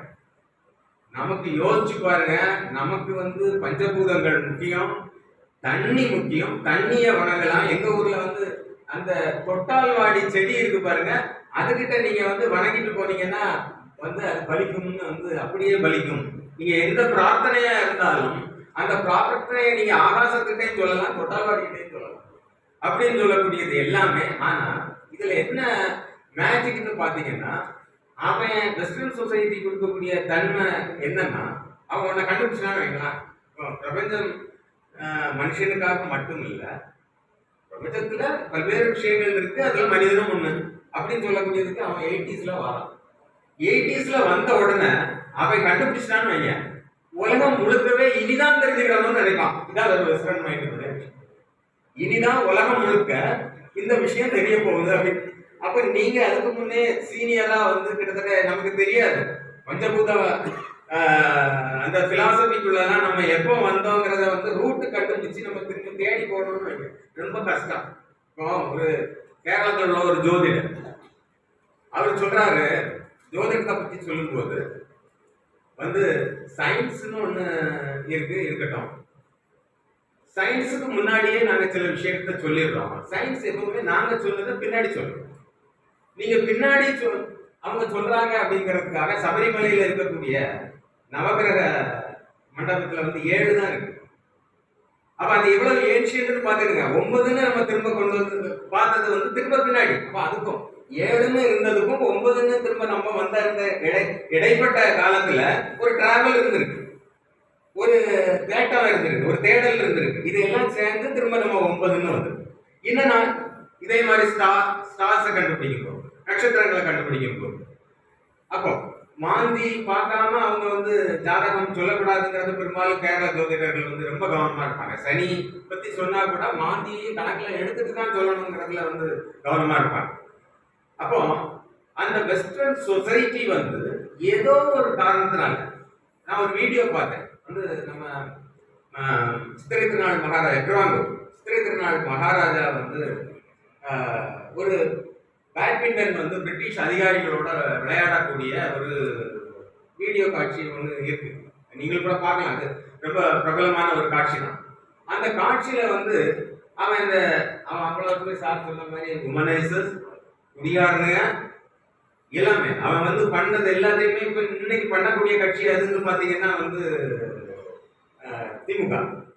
நீங்க திமுகவினுடைய உமனைசர் தன்மை, அவன் சில இடங்கள்ல இவங்க அந்த மந்திகள் புடை சூழ போனா எஜுகேஷன் டிபார்ட்மெண்ட்டுக்குள்ளே கூட பெண்களை வந்து கேட்கறாங்க அப்படின்னு சொல்லி சொல்றாங்க.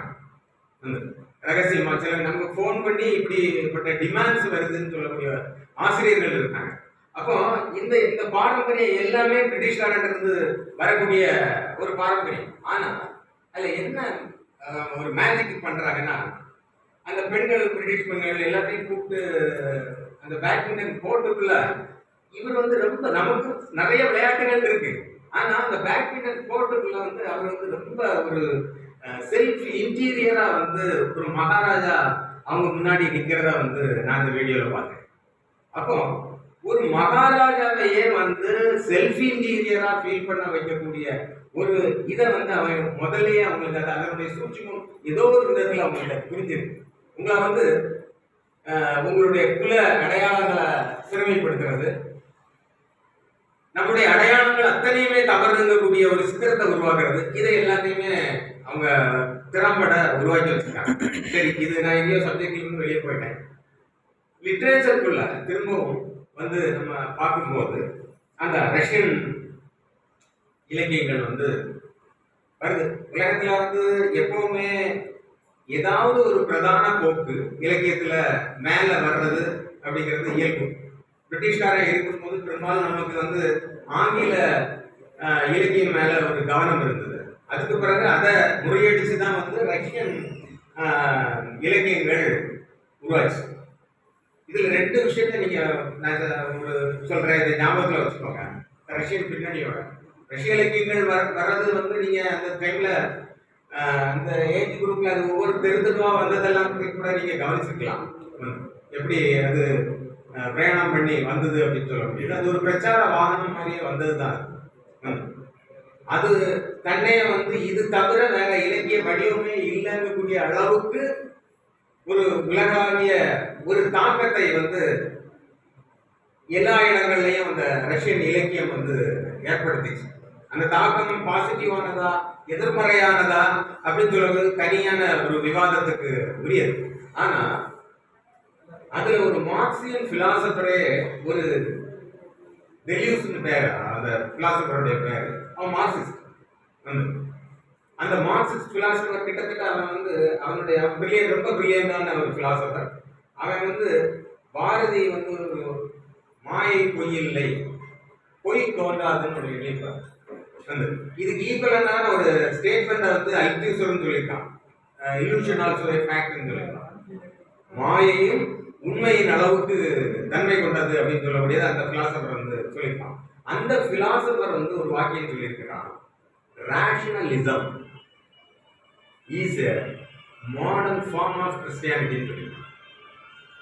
பகுத்தறிவு வாதம், இதனுடைய தமிழ் ஆக்கம் வந்து பகுத்தறிவு வாதம் என்பது கிறிஸ்தவத்தினுடைய ஒரு எக்ஸ்டென்ஷன் கவுண்டர் மாதிரி.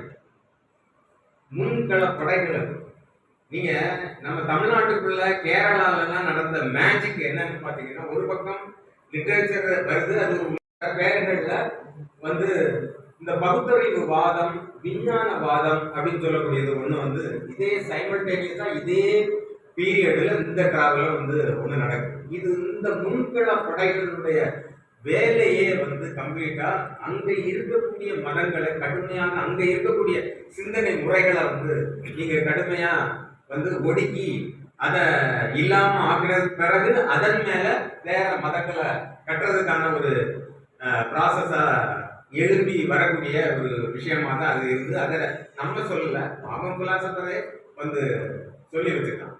அது மாதிரி பைபிளை பத்தி எல்லாம் வந்து இவரு நீட்சே சொன்னதெல்லாம் நம்ம இப்போ பொது வெளியில கூட சொல்ல முடியாது. அவ்வளவு வந்து பைபிளை பத்தி நீட்சே சொல்லியிருக்கிறார். டெத் ஆஃப் காடுங்கிறதெல்லாம் வந்து அவர் டெத் ஆஃப் காடுங்கெல்லாம் சொல்லல, டெத் ஆஃப் கிரைஸ்ட்.